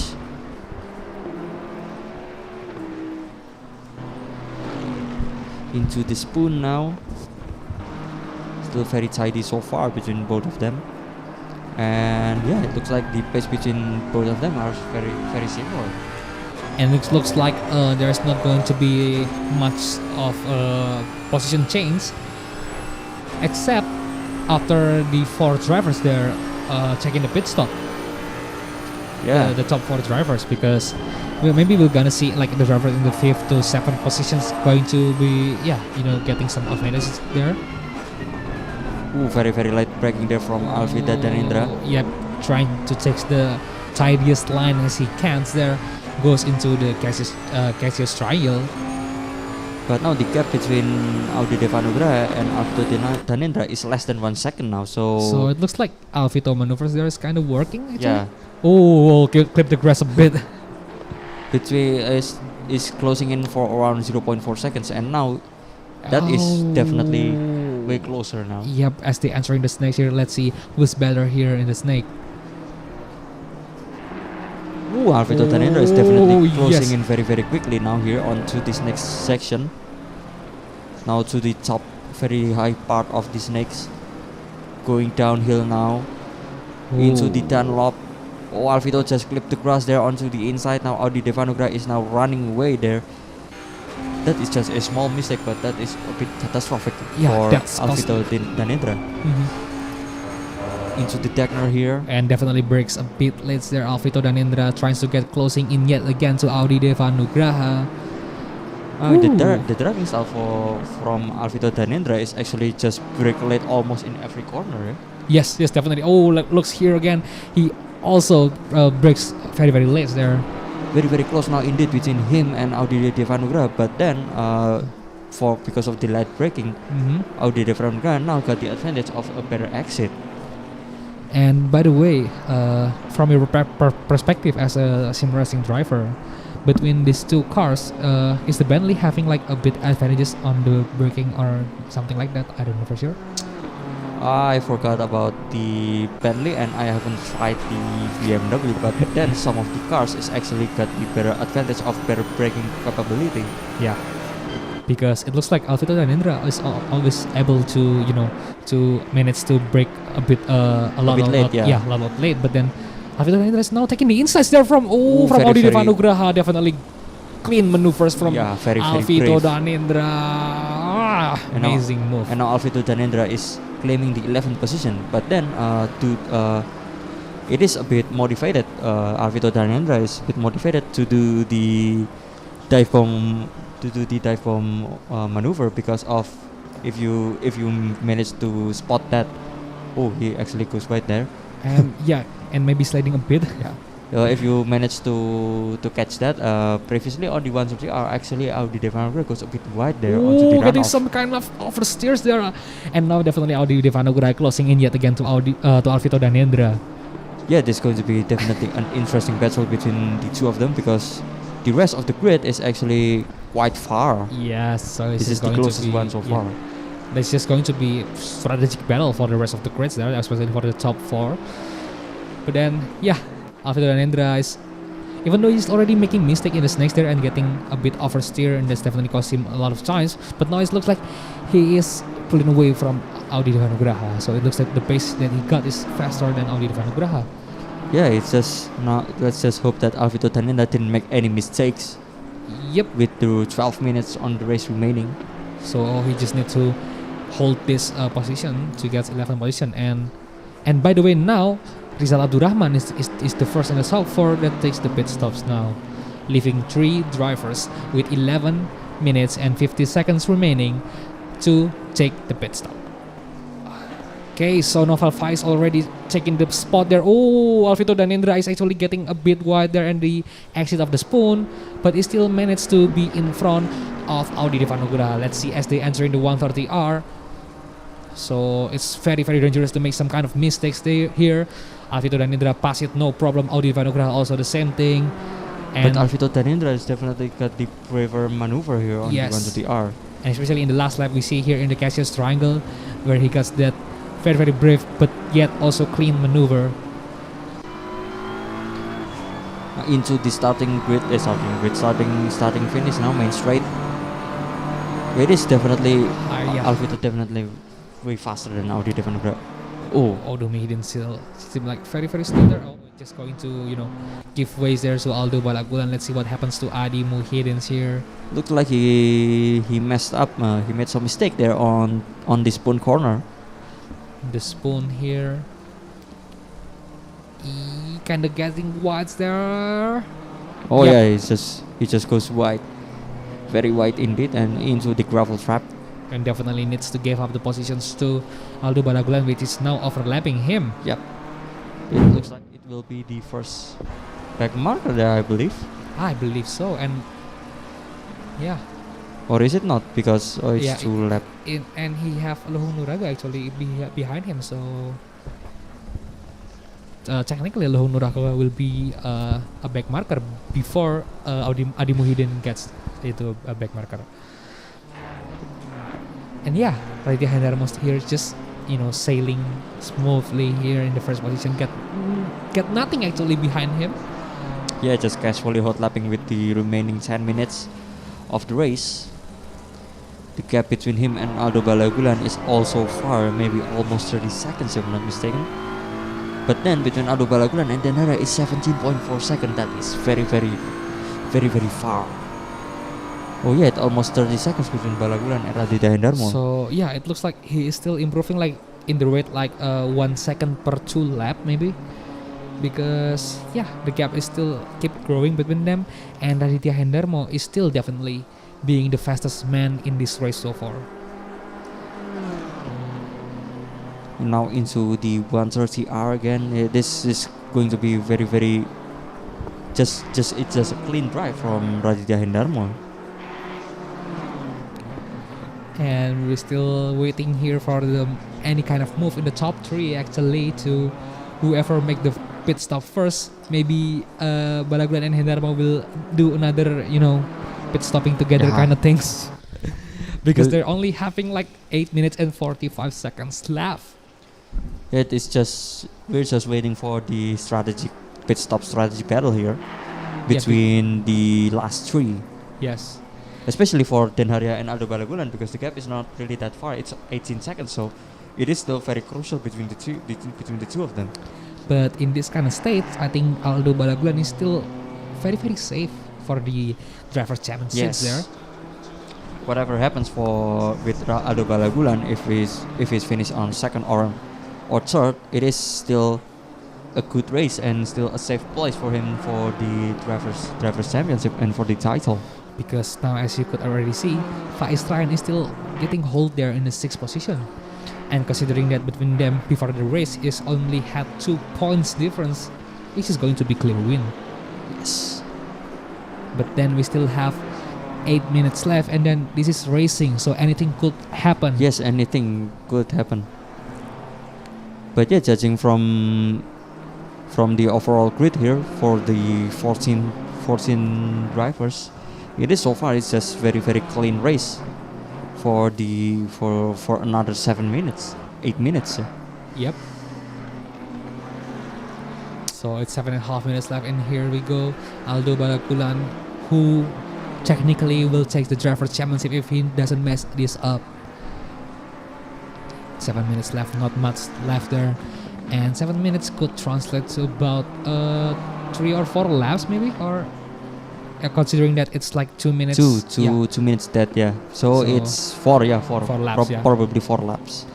About 4 laps. So technically they only get 4 laps again to choose. They had to choose 1 lap between in the 4 laps to take the pit stop. Yes. So the pit stop strategy is still going to be very interesting there, especially between Aldo Balagulan and Den Haria. Yes. Because the gap is less than 30 seconds. And then Haria could possibly be looking for his first podiums here in the JVSC Challenge 2022. Because I've seen earlier there on Spa, if not mistaken, he got almost in the top 5, but then some unfortunate things happened there. But so it's not really that great result. But if he keep it up at this rate, it's going to be his first great result on JVSC22 and possibly the first podium. And now Aldo Balagulan is actually now already on the pits. So Aldo Balagulan is going to do the undercut maneuver here. Yep, and now there's only Den Haria and Raditya Hendarmo left that hasn't got the pit stop done yet. Yep, Aldo Balagulan stopping there for a refuel, which is a mandatory pit stop, and then Haria is now claiming the 2nd position from him. But the gaps between Den Haria and Raditya Hendarmo, I believe, will be enormous. Probably about 30 seconds. Yeah, it is also possible. But between Den Haria and Aldo Balagulan, is it only 2 seconds gap? Yeah, so we'll want to wait for the move there between them. So Aldo Balagulan has actually exit the pit stop there. Very quick pit stop from Aldo Balagulan.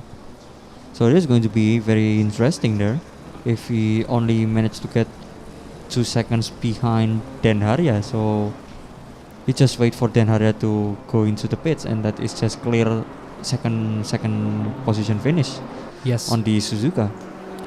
And by the way, talking about new first timer podiums finisher here. Oh, getting a bit wider now Faiz. Oh, Aldo Balagulan is on the fourth place now. Oh yeah, but I think if he managed to do to keep this kind of distance, then Harya will be in the fourth position in the end of the race, I believe. Yeah. Oh, the current leader Raditya Hendarmo is now already taking the pit stop, leaving Den Harya as the only drivers who doesn't take the pit stop yet. So okay, let's see, with 5 minutes remaining or 4 minutes 20 seconds remaining of the race, let's see what will happen on the last minutes. Whew. Den Harya now exiting the 130R, entering the Casio triangle. Maybe he will overtake Raditya Hendarmo at this rate if he didn't take the pit. Oh, he took the pit. Oh, he's also entering the pits there, and let's see, Noval Faiz and Aldo Balagulan, I think it's clear overtake for them, and then Harya will drop to the fourth position. Yes, it will possibly be on the fourth position now, Den Harya, after clearing the pit. So it looks like the gap is not enough between him and Noval Faiz there, and I think Balagulan still getting some troubles there to getting close to Noval Faiz, or maybe he think it's just going to be enough for him. Yeah, maybe he's just drive safe for the rest of the 5 minutes. And Aldo Balagulan is already claiming the third position again. Yep. But Noval Muhammad Faiz is 45 seconds, if I'm not mistaken, behind of Raditya Hendarmo. And Balagulan, if he managed to finish in the third position, then Harya got a stop and go penalty. Oh, he's got disqualified. Oh, oh my goodness. Oh yeah, that's a disqualified there. What happened to Den Harya?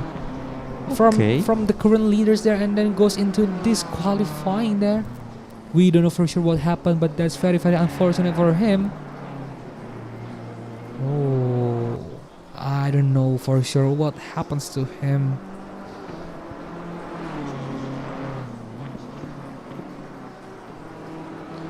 Let's wait for another info from our guys on the track.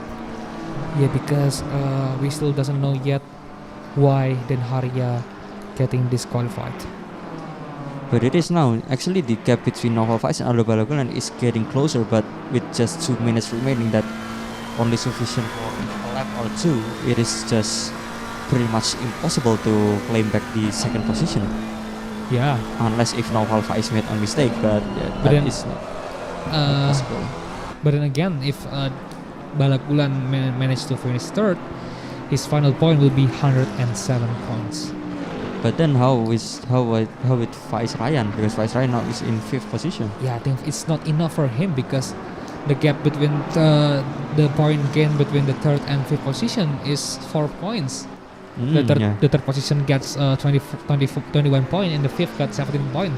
And the gaps between them before the race is only 2 points. So I think that's not going to be enough for Faiz Ryan.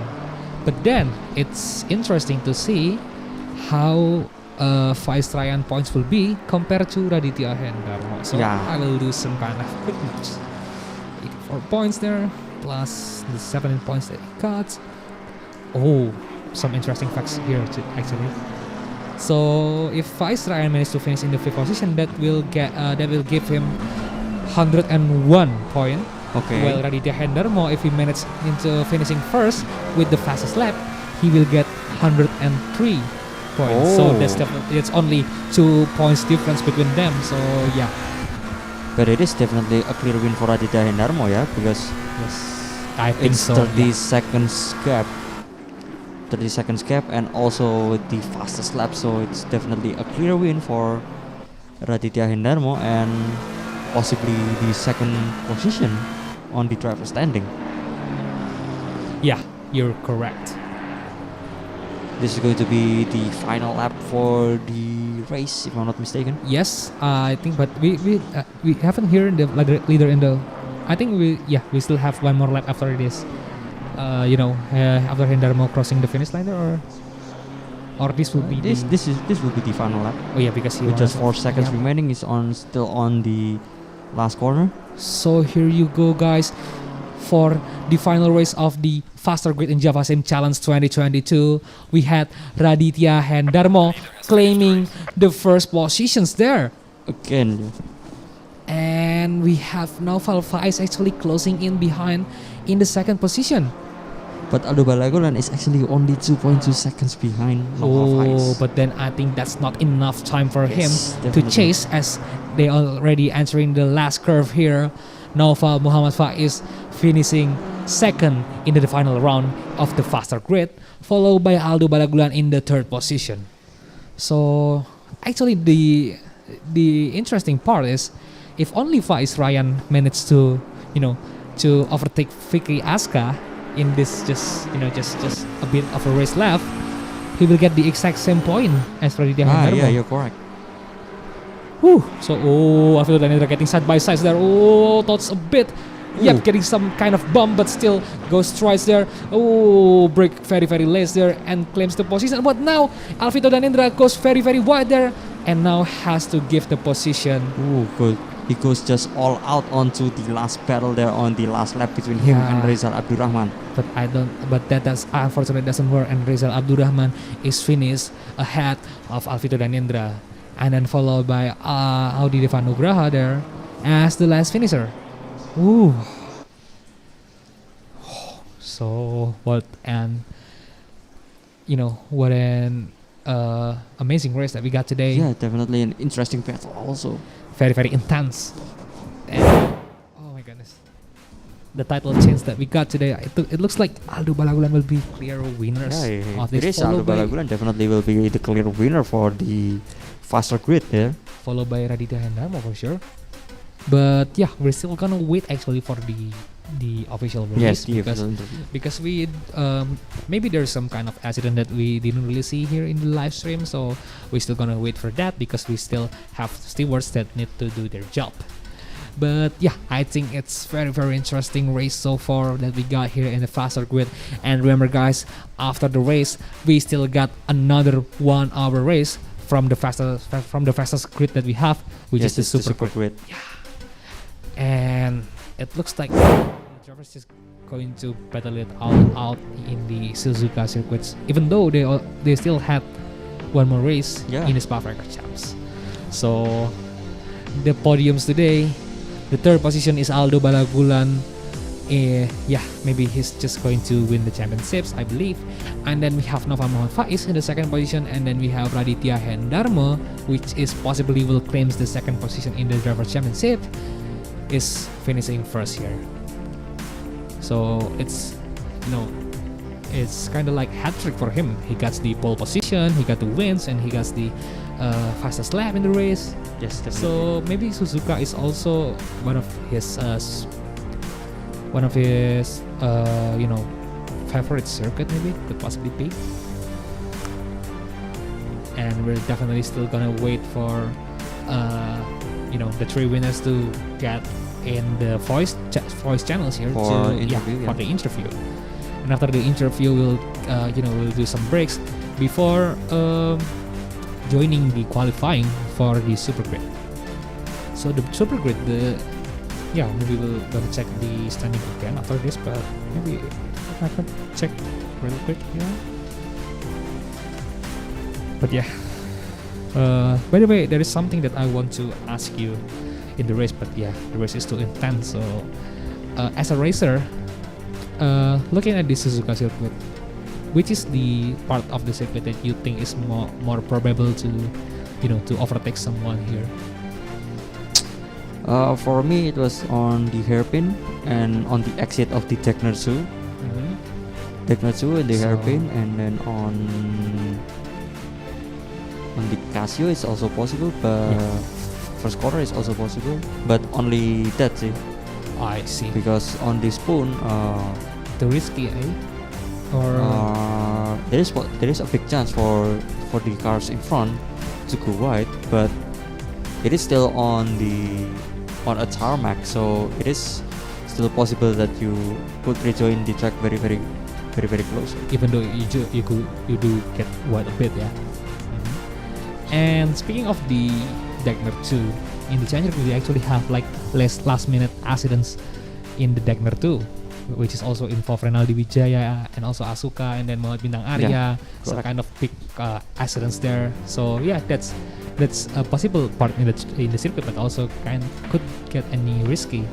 And also we got the Cassius Triangle, which is also very, very risky, like we already said Alvito dan Indra does in the race. But it's like Alvito dan Indra, you could get that done perfectly if you manage to brake just in time and not hitting your opponent, of course.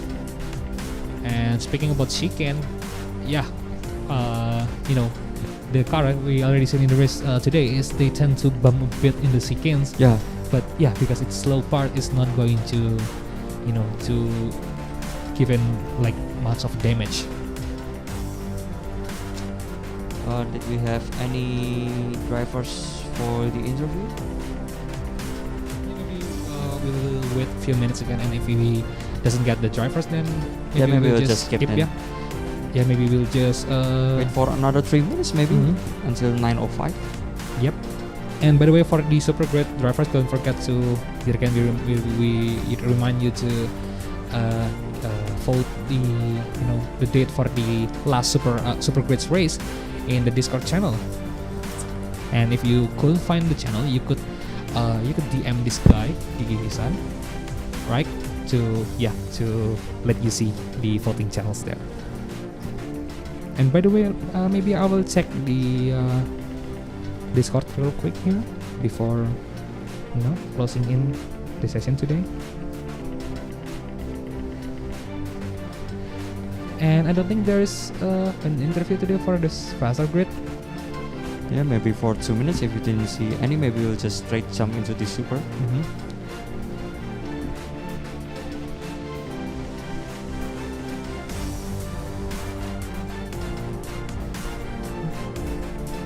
Oh, okay. Okay, so I guess because the super grid quali is being it's getting ahead of its schedule, maybe we just skip the faster grid interview. But then again, congrats for all the drivers that has win today, and what a drive for you guys so far, and congrats once again, and also thank you for joining the Java Sim Challenge 2022. Okay, so I believe we could now join the race of the qualifying of the it was 8 minutes 8 minutes remaining, if I'm not mistaken. Yeah, if I'm not mistaken, yeah. Oh, it's 11 minutes. Yeah, so it's just very, very early. And nobody actually getting the time recorded yet. And maybe we're gonna join you in a few minutes from now.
Joko telepon aku gerak. Aku kira doan ya. Cewek.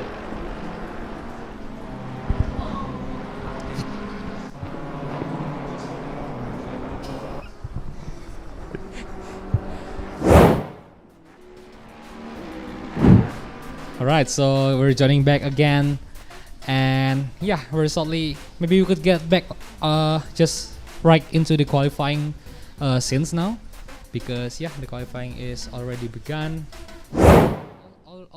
It's only like 4 minutes left before the qualifying. Yep, it's now 2 minutes and 40 seconds before the qualifying end. And actually, we have Avila Bahar leading in the first position. 159.4. Yes. So we have 1 second gap between the fastest from Challenger to to Super. Yep. Fastest was 201.5, if I'm not mistaken, from Madandika on the Challenger grid, and on the faster grid it was Raditya Hindaram with 209 or 208, and now we have Avila Bahar with 159.4. By the way, is Presley Martono is absent today? Yes, he is, I guess. Yes, he's not on the tower now. So yeah, it is So absent. we currently only have 17 drivers here today, and we have Avila Bahar leading, followed by Andika Rama Maulana, and then we have Fadli Rahmat and Dilan Tan. So basically in the front row, in the top 4 position, we actually that's a big hit. Yep, hitting the walls very hard there. Which Chris Radianka, because there's someone on already jumping into the pit stop. Yeah, with only 1 minute.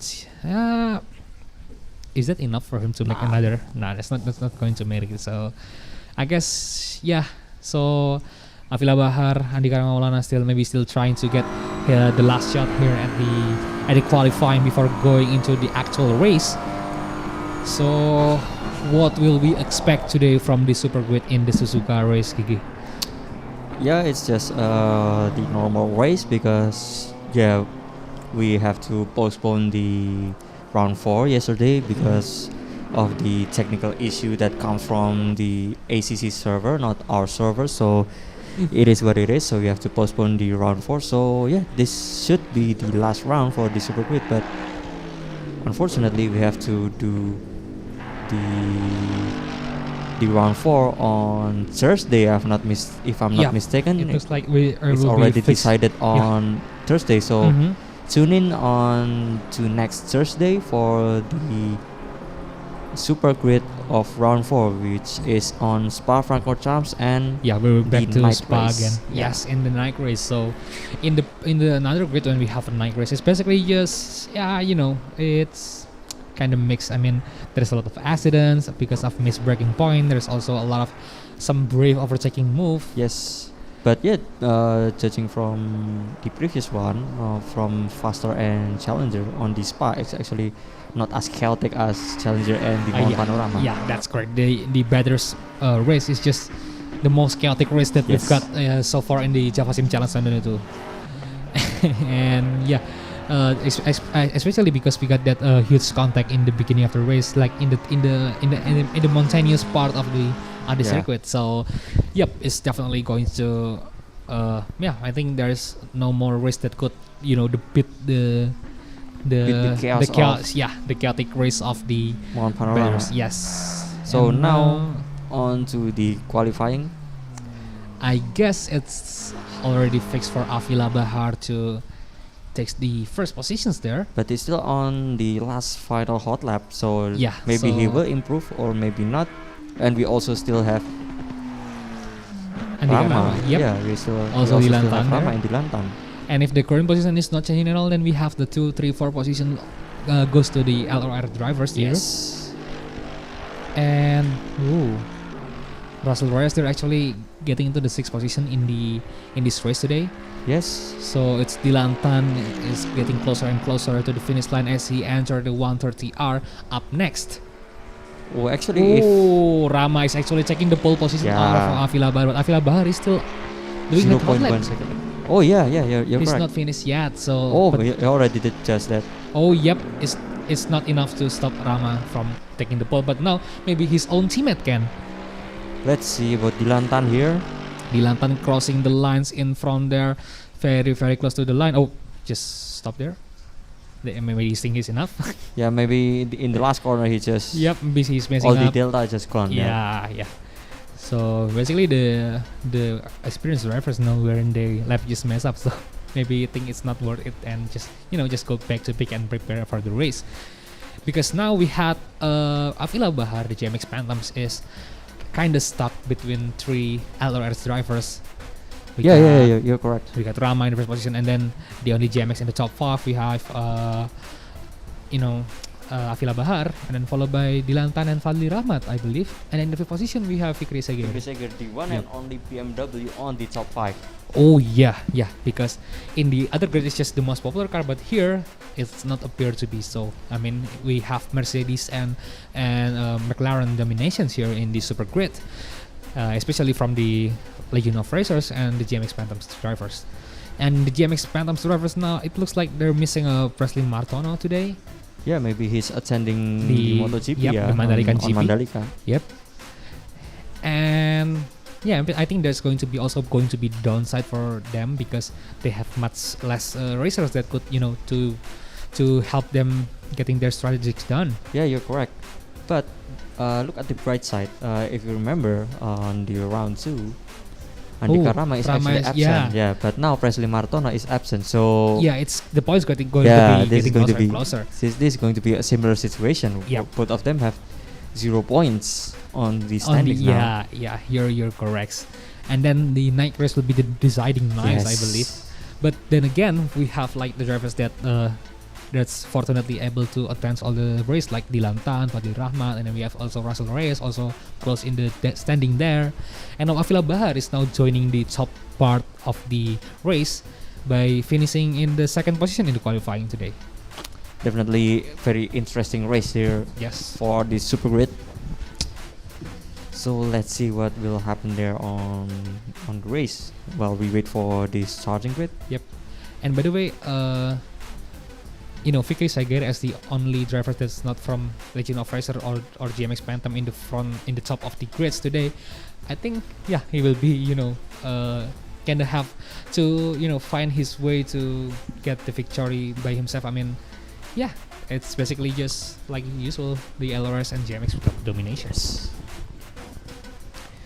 So, do you find any kind of interesting chat in the live chat that we got on the YouTube today? Yeah, not yet. We only have fire emoji from Riyandi. That's Riyandi, not Renaldi. Okay. The actual Riyandi. So Rizky actually saying thank you JavaSim buat liganya. Efek Lesteron nggak latihan dapat P7 doang, but P7 is very very good actually. Yeah, considering not practicing. Yep, and also the race today, which is also very very wild. A lot of position changes. So yes, good jobs for Rizky. Definitely appreciate your driving and your participation in this JavaSim Challenge 2022. And also for all the faster grid and challenger grid drivers. Also, we'd like to thank you for joining the race today. We're glad to have you here in the leagues. And definitely make sure to wait for the next challenge. So, okay, we're still waiting now for the starting grid and also the full formation laps again. But now it's from the super grid. So the starting grid we got today, a lot of purples, right? In the first 4 drivers, Rama is now claiming another pole position, followed by Avila Bahar in the second positions. And then we have Dilantan and Fadil Rahmat, both from Legion of Racers, in the third and the fourth position. And all of them using AMG. Oh yeah, it's all AMG in the top 4 actually.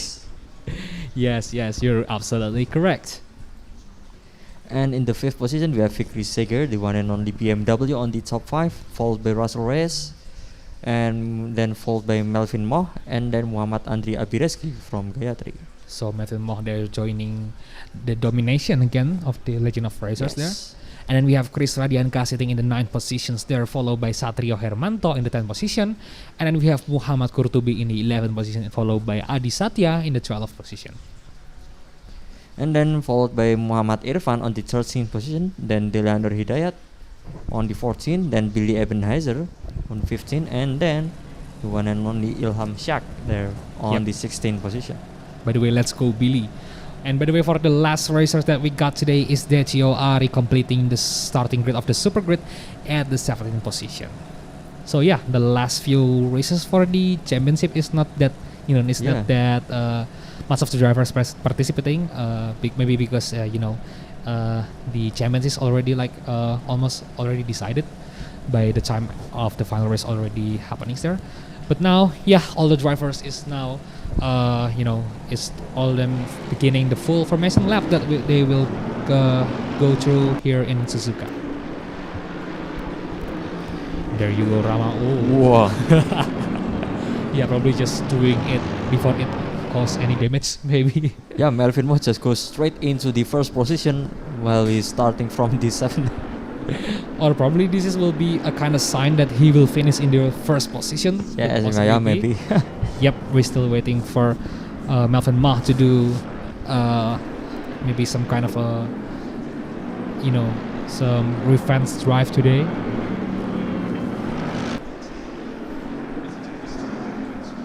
And now we're on board with Rama here. Rama with the purple AMG. The purple is the the main color of the Legion of Racers there, and also the AMG. Basically, all the LORs drivers driving the Java Sim Challenge 2022 use all of them use the AMG.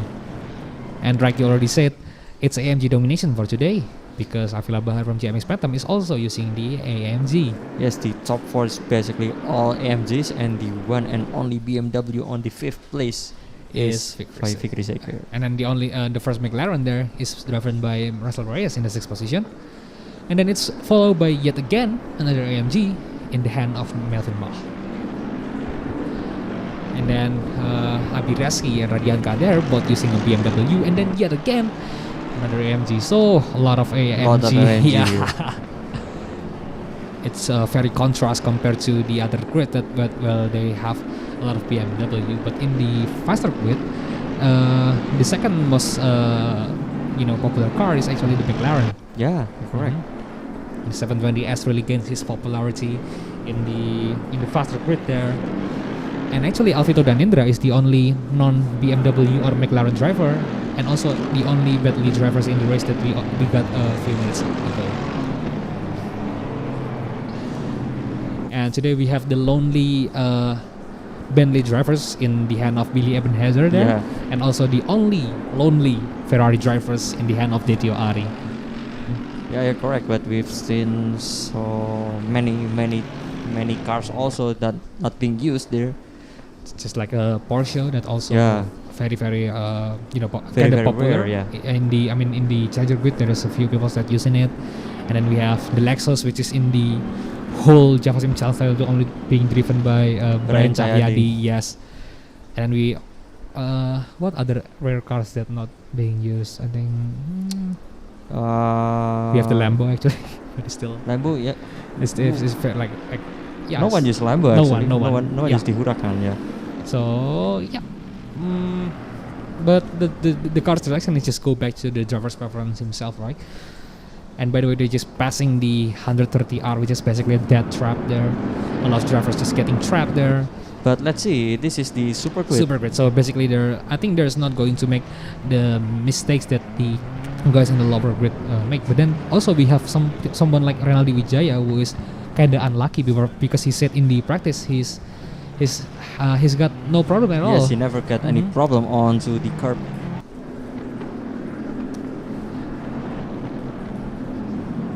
So we're now following Rama as they entering the starting line. Ladies and gentlemen, here you go. The grids, the Super Grid, the faster grid that we have, the fastest grid that we have in the Java Sim Challenge 2022. As they closing into the starting line, Rama Maulana is leading in the first position, followed by Avila Bar and Dilan Tan. It's green and the race begin. Andika Rama Maulana still holding his first position there, but it's Avila Bar getting closer and closer. Rama is still holding on the inner side of the line. So already someone's getting outside. I think it's Fikri Seger actually. Yeah, it is Fikri Seger now. It's some big contacts we had in the backs there.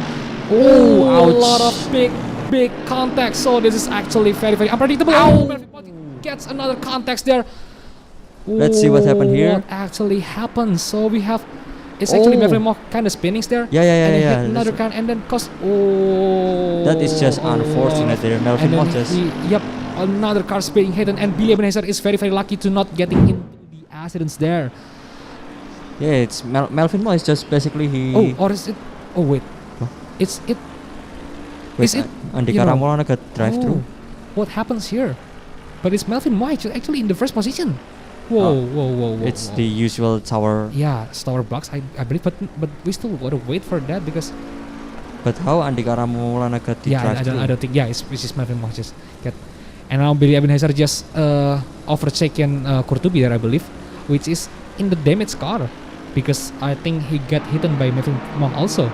So basically, it was from Melvin Moore. Actually, he spun a bit out of control, and then a bit of contact there with the car ahead, and then just spinning out of control. Yes, that is very unfortunate for Melvin Moore here. So I actually doesn't really predicted that this grid gonna have like big accidents in the beginning of the race. But then racing is racing, so we got Avila Bahar still getting very close to Andika Rama Maulana in the first position. Andika Rama just goes very wide there on the 130R. Yeah, but the Casio triangle.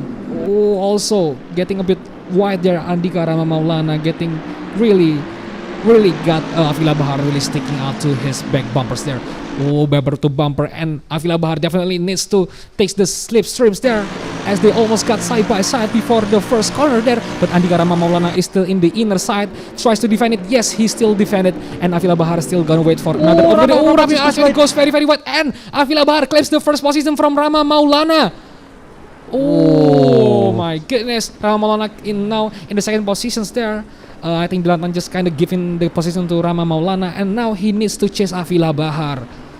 That is a bit unfortunate for Rama there. He's just got a wheel spin there on the first corner that caused him a position loss from the pole there.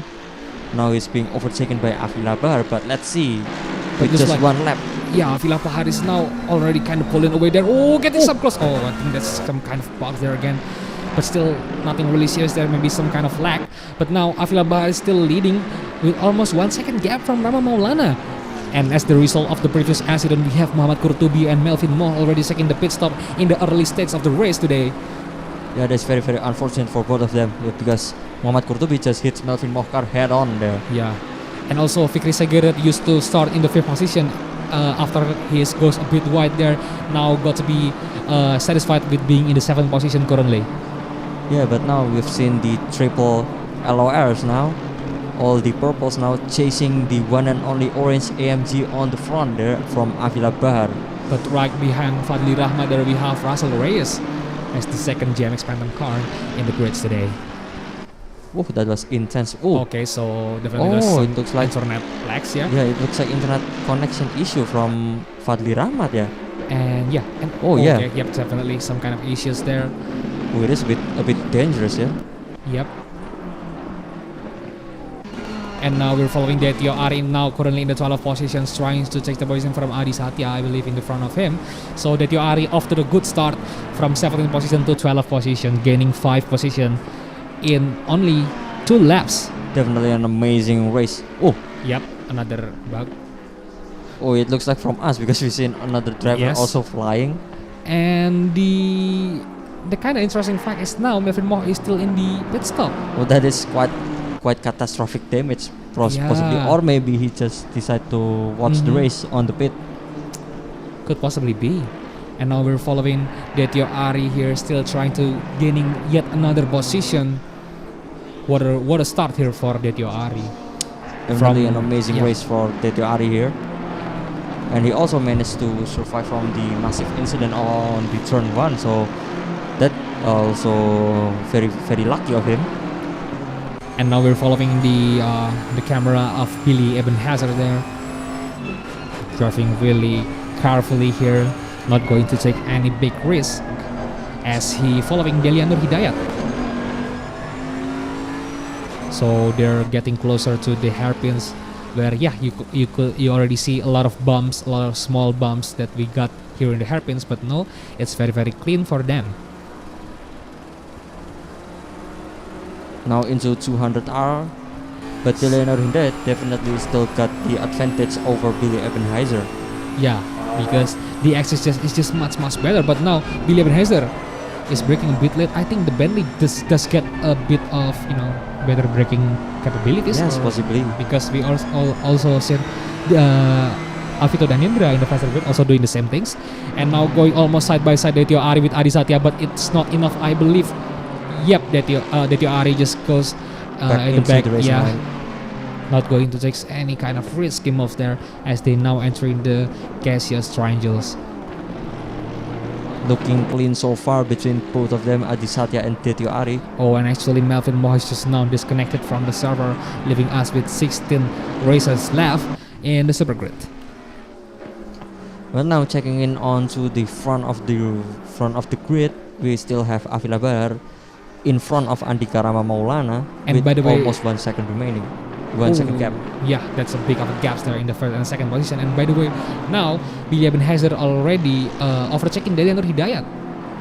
Oh, maybe Delianur Hidayat got a bit of mistake there because we've seen the gap is a bit far. Yeah, actually, the last time we've seen they're battling it out, the gap is pretty much almost not that second, close. Yeah. So here we're back here with the Legion of Racers. The squad, they're still trying to chase Avila Bahar in the first position, and Avila Bahar currently is still the fastest man on the race so far by holding in the fastest lap of the race. Yes, but Rama, it looks like he's closing in slowly there, closer by little. Now he's only 0.8 seconds here. Previously it was 0.9. Yeah, so he cropped off like 0.1 second in it's not even one lap. Yeah, not even one lap. Yep. So let's see. And considering that they have the exact same car, it's going to be very interesting. It's just different setup, different driver. Yes, different setup, different driving style. So this is going to be interesting race. And with Dilantan is still behind Andika Rama Maulana, very close. But Rama is actually now the gap between him and Abdullah Bahar is 1 second. So this is going to be very tough race possibly for Andika Rama. Yeah, he's definitely got a lot of homeworks to do. Yes, but the race only goes on for 8 minutes, so we still have quite a lot of stuff to happen. Including we still have the mandatory pit stop. Yes. Which is in the last race is actually having big effects. That we're seeing that Den Haria is actually disqualified after taking the pit stop, but we still don't know for sure what happens there. Yeah, you're correct. But it do throws Aldo Balagulan off into the third position, which is his actually earlier he's ahead of Noval Faiz, I believe, and then he's just getting taken in the when he is still in the pit lane. So it looks like Avila Bahar is still it's actually now 1 second gap he got there with Andika Rama Maulana. Yeah, this is a bit troublesome there for Rama, but with still 51 minutes remaining, there's a lot of things could happen. Oh, we have another driver disconnected. Oh yeah, so I think that's we still have Kurtobi, we still have Billy, Tetyo, all the GMX are also in. Oh, is that Ilham Shak? Oh yeah. Yeah, it's Ilham Shak. He just got disconnected from the server today. Oh, that's unfortunate actually. So we have the exact same racer as the faster grid start there. We have 15 racers, so everybody is in the point zone today.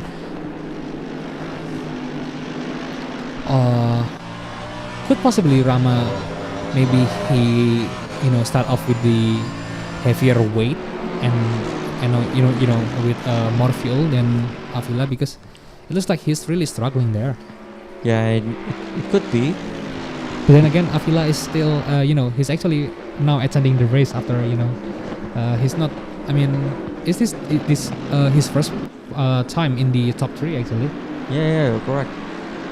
Usually it's out of the top 5 in a second, because as we usually see on the top 5 is usually we only see Presley and Russell Reyes. Yes, you're correct. But now here entering the first corner there, very clean there so far. Still very great driving here from the top 3 of the AMG drivers from Lore and also GMX Phantom. And Avila Bar actually only got 19 points from the second round, because in the first and the third round he's actually absent. Oh yeah. So it's good to see him back actually. And now he's just dominating the Super Grid so far. Very dominated, but then the domination is also because of Rama's massive mistake. Yeah, that's just some kind of big mistake. And that's actually after Rama actually taking the pole position in the last, in the last moment of the qualifying session. So now we have Abiraski and Segir here, battling with each other there. And they actually, and Abiraski just goes very deep there onto the inside, and now getting side by side. The teammates battles here we got today between Abiraski and Fikri Segir. Very close to each other. A little bump there, not going to spin there out, but still very close between them. And now it's Abiraski still in the inside. Fikri Segir not going to give the position that easily. But now Abiraski definitely successfully overtaking Fikri Segir there. And the interesting part is they have in Chris Radianka is also not so far behind them. So maybe we will have like three-way teammates battles. Yes.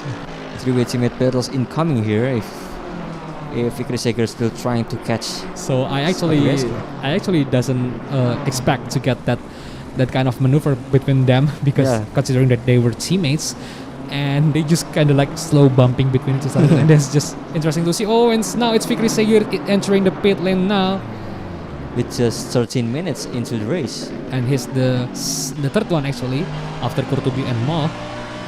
Now Rama is actually only 0.7 seconds behind Avila Bar.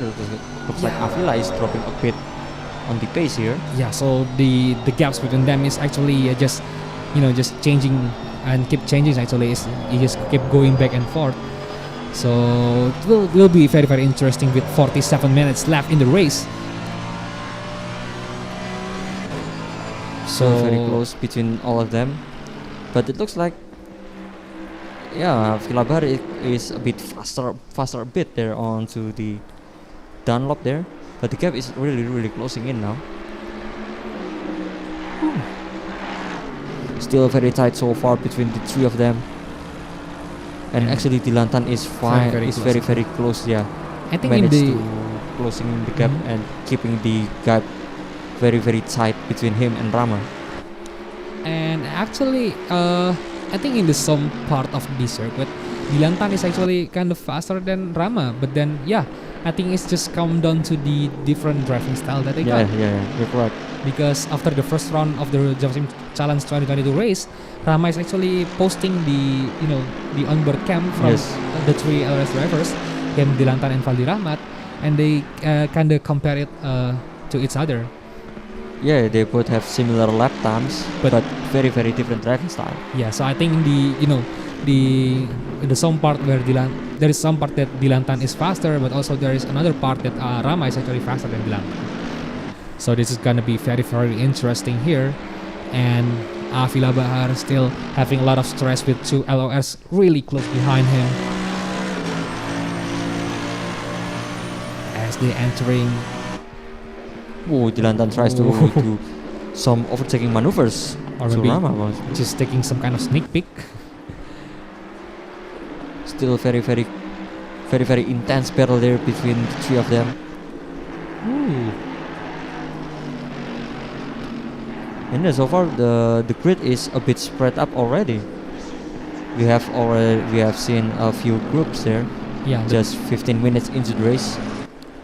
And the top three is basically just separating themselves from the rest of the grids. Yeah, true. They're really fast now. With Rama Maulana is still struggling to catch up to Avila Bahar, which the gap is still on 0.5 seconds. And there, maybe Odi is having a team order just to block Russell Reyes on the back. Could possibly be, because if Russell Reyes managed to break the Legion of Races formations, it's going to mess their pace up And it's just going to be very bad for them because they're really trying to chase Avila Bahar in the first place that still got the fastest lap. Yeah, bro. Possibly Rama is just doing the fast way and very conservative, not just going very quick. Maybe we'll see the crazier kind of maneuvers in the last 15 minutes of the race, possibly. Oh, those three is just very fast here in the Suzuka, and the beauty of seeing those drivers is they're really maximizing the limit of the track. They use all part of the tracks, and now let's see Rama trying to get closer and closer to Avila Bahar. Avila Bahar is still, I think, in the fast part of the circuit, he's still very fast and just got some kind of big gaps there with Rama. Oh, but actually now Rama and Avila is only having 0.3 seconds gap, so it is closer. Oh, Rama each getting lap. yes.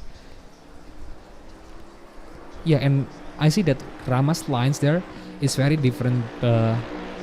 It's very different with both Dilantan and also Avila Bahar. I mean, he's tend to getting a little bit wide there, but also I don't know. It's just different driving style, I guess. Because maybe he gets a bit wide to get a better exit speed, yeah? Could possibly be. And doing some late apex maneuver. Yes. And now after exiting the Dunlop, the gap between the three of them is still very close.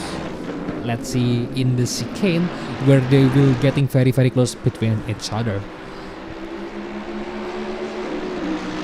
Okay, into the hairpin. All still looking very tidy. Yep, Rama goes still very close, but not going to be too close to make another a contact there. But another, I'm sorry. 200R still very close to each other. Very amazing drive from the three of them. An AMG convoy that we got so far with 42 minutes left in the race, and now Rama is actually getting closer and closer to Avila Bahar. Avila Bahar managed to get some better exits there. I think Rama making some kind of tighter line there. But Avila, because he got a better exit speed, so he left Rama a bit farther onto the back stretch. A bit sliding maneuver there from Rama. That's kinda scary for me. Yes, a bit scary there. I expected that I'm very it's making my heart stop beating for a second because we've seen a lot of drivers that just getting trapped there. Yes. Yeah. So I guess you could tell the experience that they got. So yeah, still a very safe from them as they entering the first corner again here. But the gap is now widen up between Avila and Andika Rama Maulana. Previously it was 0.3, now back to 0.5 or 0.493 to be exact. I think it's because of the last oversteer that Rama got. I think that's too much, yeah. Because the GT3 cars is actually, if I'm not mistaken, it's the cars that you really need to, get some kind of tidy lines and not messing it up because very gentle, yeah. Because it's very dependent on the aero grips there. It's very dependent on the downforce. Yeah, you're absolutely correct. And now into the Degner too, it looks like Avila is way faster than Rama here. But Dilantan is very consistent, just following Rama, and the gap is only 0.2, 0.3, 0.2, just back and forth. We're gonna see how the the strategy will work in them. I think it will be interesting if one of the LRs actually overtaken Avila Bahar and get Avila Bahar sandwiched between them. Yeah. That's going to be interesting battles actually. It was actually sandwiched just for a few minutes into the race, but but then Rama made the catastrophic mistake. Yes, cost him quite dearly. Oh, definitely Avila is way faster here onto the backstretch. Yeah, so I think it's back to the earlier things that I said in the beginning. We just kind of different driving style, but now, yeah, it's actually clear for me that Avila Bahar is just kind of pulling away from Rama, at least at this point. Yeah, still 0.6 gap again from Avila and Rama. Another 0.6 gap, so it's repeating itself from a few minutes ago. And we still have Fadli Rahmat and Russell Reyes, they're battling there on the behind. So, except these top three drivers and then Fadli Rahmat and Russell Reyes, the rest of the grid is just getting, caught lapping by themselves. Yeah, you're correct. The gap between all of the grids actually quite far, so they already made different Oh, we got what happened with that, Ari y'all? actually stuck there. Is he trying to take the pit stop and kind of getting wet, or maybe he? Oh, yeah, some nasty spin that he got there. But luckily, he's just right in the pit lane entry. Yep. So there's, he doesn't need to drive a lot of distance with the broken car. It is an accidental pit entry there. Because he hit the curbs maybe too deep inside and then getting spun out. Unsettles the car very badly. And by the way, the battles here still continue between Rama, Dilantan, and also Alvila Bahar in the first positions there. And they actually put in quite a far distance from Fadli Rahmat and Russell Reyes, who is also getting a battle by themselves. The three of them, this trio is still battling it out with each other. The gap is still very, very much consistent between the three of them.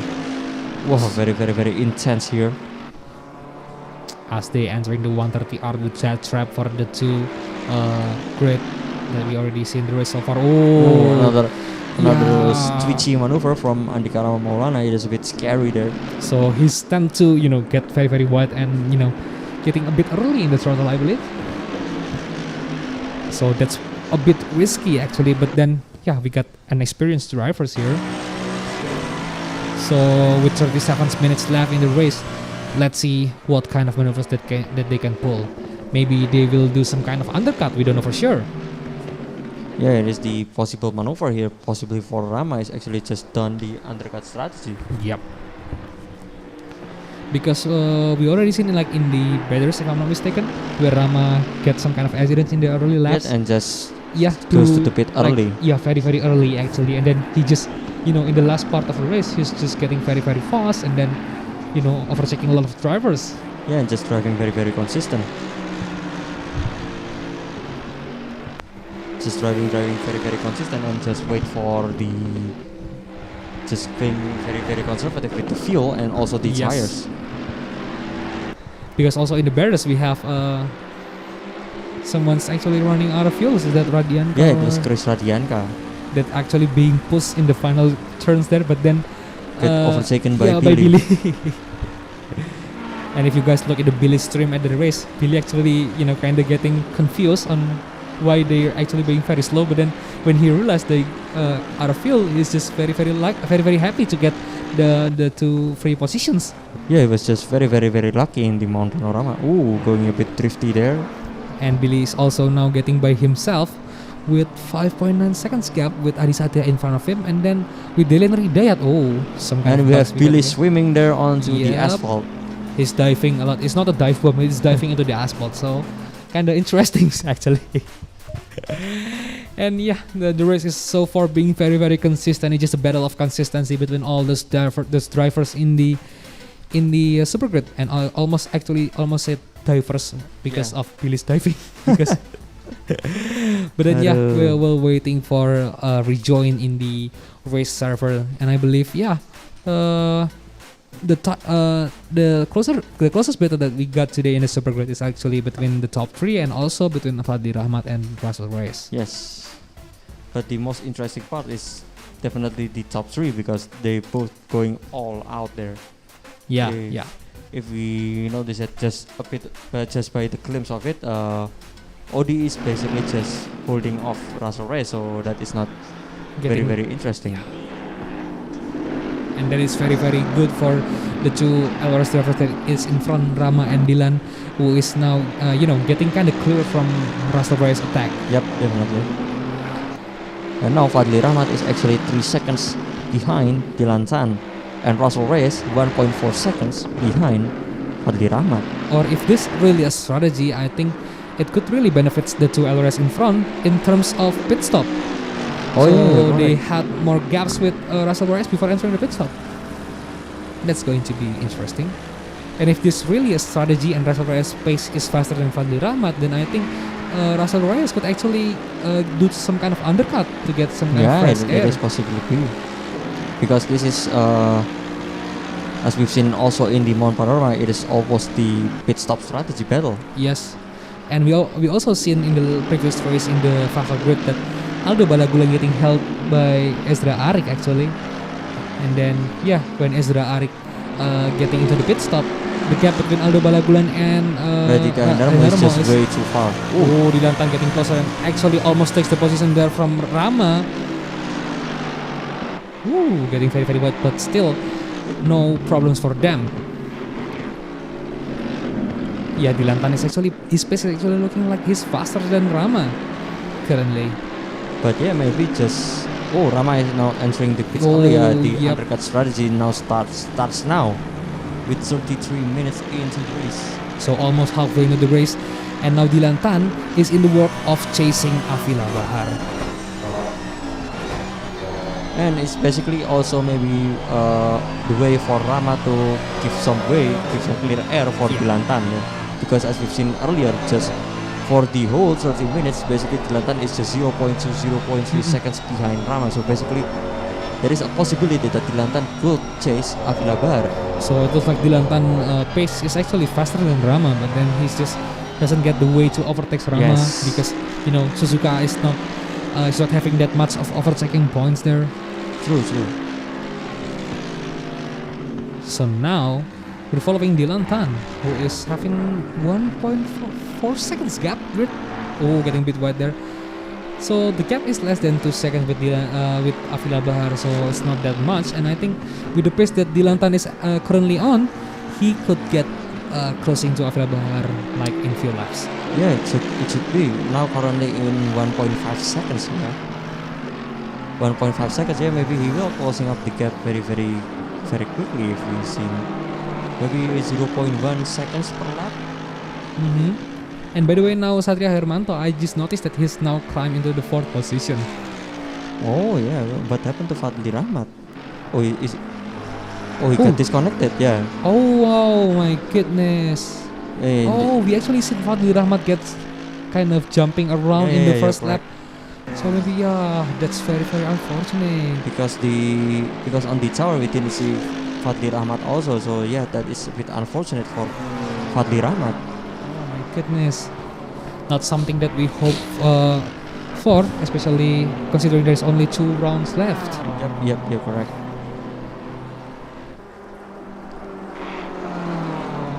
Actually now the gap between Dilantan and Avila Bahar is almost 2 seconds. So looks like Avila Bahar is still getting the fastest pace so far in the race. Yeah, this is going to be very, very interesting race. And Rama, that already exiting the pit stop, is now currently sitting in the 9 positions there, just behind of Adi Satya. With 2 seconds remaining, so yeah, this is going to be an opportunity for Rama to do some conservative race. Yeah, and possibly just hope for the best that his undercut strategy works very well. Yeah, I absolutely agree. And then maybe Rama would possibly doing the kind of same things that he did in the Bears, where he just after pit stop he's in the lower position, and then he getting that a lot of overtaking happening. Basically it's just too many overtakes without any much battle here, because all of them is actually already separated one by one, so it's just battling with each other, and most of the drivers, Rama is just faster, so yeah. And I think the gaps between him and Adi Satya is actually getting closer and closer. Yeah, now it's only 2 seconds, if I'm not mistaken, just before Rama when he's exiting the pit. It's 2.5 or 2.4 seconds, so now it's under 2 seconds, so it is very, very brilliant drive from Rama here. So he's definitely closing in very, very fast. We're halfway through, keep it up. Yep, we're halfway through the race here with 29 minutes and 50 seconds left. So yeah, most of the drivers hasn't got the pit stop done yet. So we only got 4 active drivers that already done the pit stop. Yes, including William Hazer now haven't served the mandatory pit stop yet. Yep, you can see the cam of William Hazer here. Driving his lovely green and black Bentley. The Bentley that always being his favorite weapons in every race. Bentley, the Bentley man. Yep. Billy Bentley. Billy Bentley, yes. The Billy Bentley here. Oh, what a nickname we got here today for him. Then what? Andika AMG? Yeah. Could possibly be. Yeah, and then we got getting very very close there actually, Rama, and now who's taking the pit stops there? That's Delian Nur Hidayat.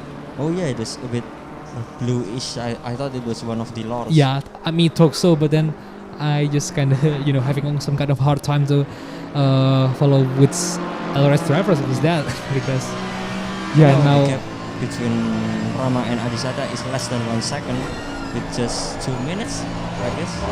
Yep, so that's very very fast pace from Rama after exiting the pit stops there. But still, we have Avila Bahar still holding the fastest laps. So I think he's currently dominating. Yes, definitely dominating the whole race. But then Dilan Tan's gap to Avila Bahar is also getting closer now. Yeah, it was 2 seconds now with 1.7 seconds. Oh, Delian Nur Hidayat gets stop and go penalty there. 30 seconds stop and go penalty. Oh, speeding in the pit lane. Yeah, speeding in the pit lane, yeah. Oh, it's already getting just in back of Adi Satya and now taking position from Adi Satya very very easily. Andika Rama Maulana, a man on a mission yet again. Definitely. And now he's need to closing into Irfan's in the 7 positions there. As you could see, after overtaking him, he's just way ahead of Adi Satya. But then he goes, yep, very wide. So he's very brief there actually. The 130R is the corner where he gets very brief compared to other drivers. Yes, actually. yes, true. He managed to utilize the AstroTurf completely. Yep, and that's definitely kind of preserve his tire because he doesn't need to turn that much. Yep, correct. Just managed to do some tire saving also. And now Billy Bentley is joining into the pit lane club, and now already doing his mandatory pit stop. Let's go, Billy Bentley. Okay, now in the 10th position now. Maybe he will finish on the 12th position, possibly. But let's see, because maybe Billy has some kind of, maybe secret weapon that he.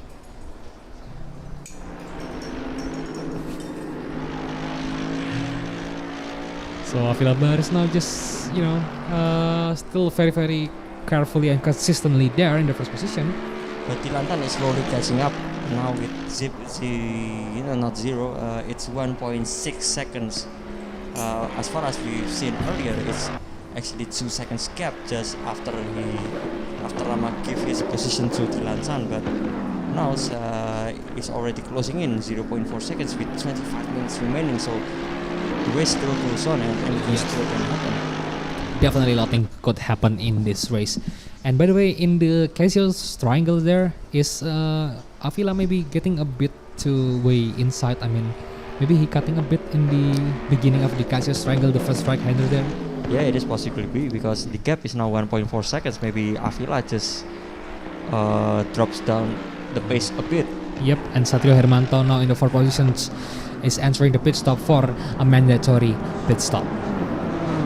And again, for those who doesn't know yet, the mandatory pit stop requires you to add some refuel, at least 1 liter of fuel, and the tires is up to you. I mean, so minimum you have to fill 1 liter of fuel, but then you can actually add more. So it's just the minimum amount of fuel that you need to add.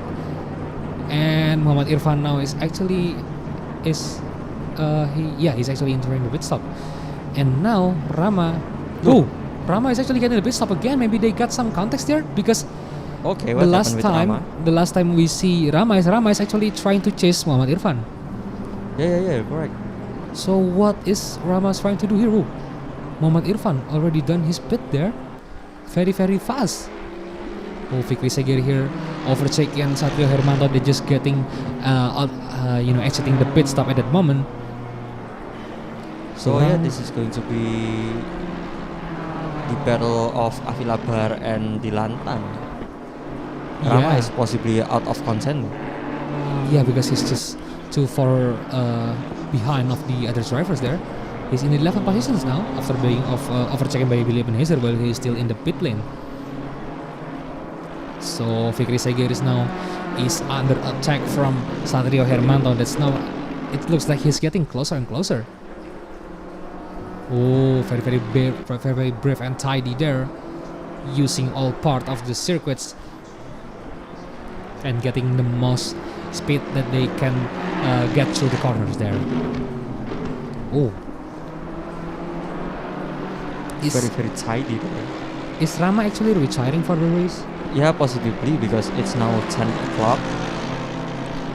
Oh, maybe he's maybe he's waiting for the Formula One races, which is the first race of the season. Yeah, maybe it's just decided that this is impossible to just chase them, and then maybe I just sit on the pit. Could possibly be. And now Chris Radianka also entering the pit stop with 23 minutes left in the race, leaving 5 drivers in the top 6 actually that hasn't do the mandatory pit stop yet. But it is on this round is possibly one of the best result of Satrio Hermanto, yeah. Yeah, because in the previous round he doesn't get this good of a result.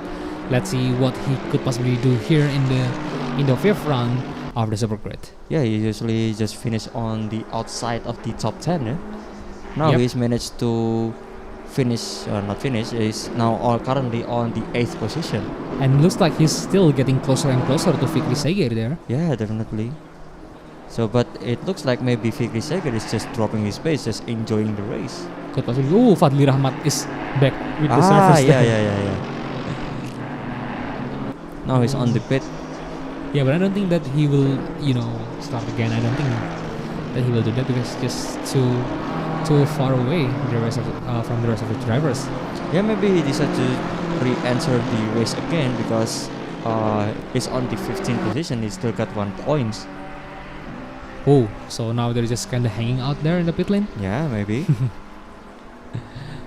So, it looks like the LRS is just having 1 more drivers left. Yeah, we only have Kilantan there from Legends of Racer.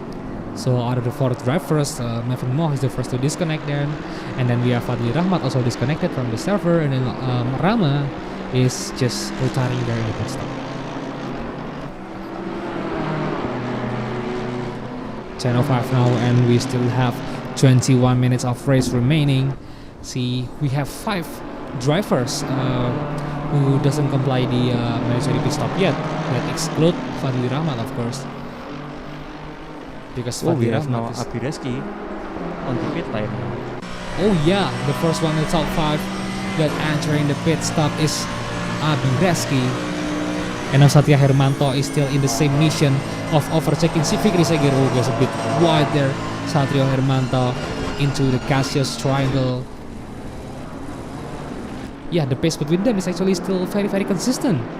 There's nothing like a very extreme gap change, but still, very consistent between them. Yeah. And Abireski is already exiting the pit stop there. Detyo Ari from 17th position is now in the 11th position, gaining 6 positions in the race with only 40 minutes into the race. Could he still get another position? Let's see. Yeah, between him and Billy Ebenezer is actually only 13 seconds remaining. So if maybe Billy made a bit of mistake, could possibly be closer actually. Yeah. But then he actually got a bigger threat in Muhammad Qurtubi that is only 3 seconds left. Yes. Only 3 seconds behind him. So yeah, maybe he needs to care more about leaving Kurtubi away, because if Kurtubi managed to to getting closer to himself, then it's going to be not as good for Detio Ari.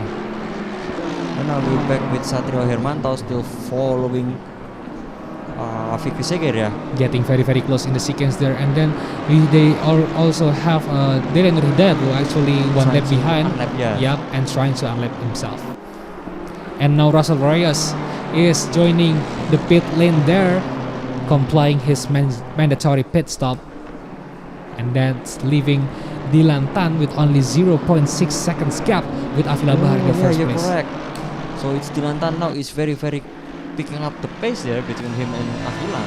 Yep, it's really cropping off the gaps there from more than 1 second into just 0.6 seconds in the last, and now 0.5 seconds actually. And now Satrio Hermanto tries to take the inside of Adi Satya, of Fikri Segir, of Fikri Segir in the 130R, and actually managed to get it. Oh, what a move by Satrio Hermanto! Finally get it after really improving his gap with Fikri Segir, like very even by just small margins there. But then now he's already taking the positions there. Yeah. And now Dylan Tan is 0.5 seconds behind, so the gap is closing in very quick now. Yep. Yeah, Avila looks like he's dropping the pace. Oh, looks like it's getting even closer here, Dylan Tan. So Rama is actually just commented on to the live chat. Oh, what is it? Said sorry I go off first health condition, maybe he's feeling unwell. I see. With his body, so speedy recovery for Rama. Yeah, speedy recovery, and we hope we will see you in the final round. Yes, we will hope to see you in the final round this Thursday.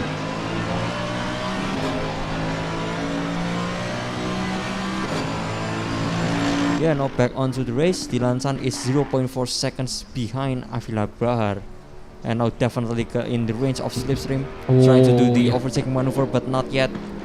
And I think now Dylan Tan is close enough to maybe seeking out for some kind of overtaking chance. Yes, you're absolutely correct. Maybe he will do overtaking in the hairpin or maybe in the 200R.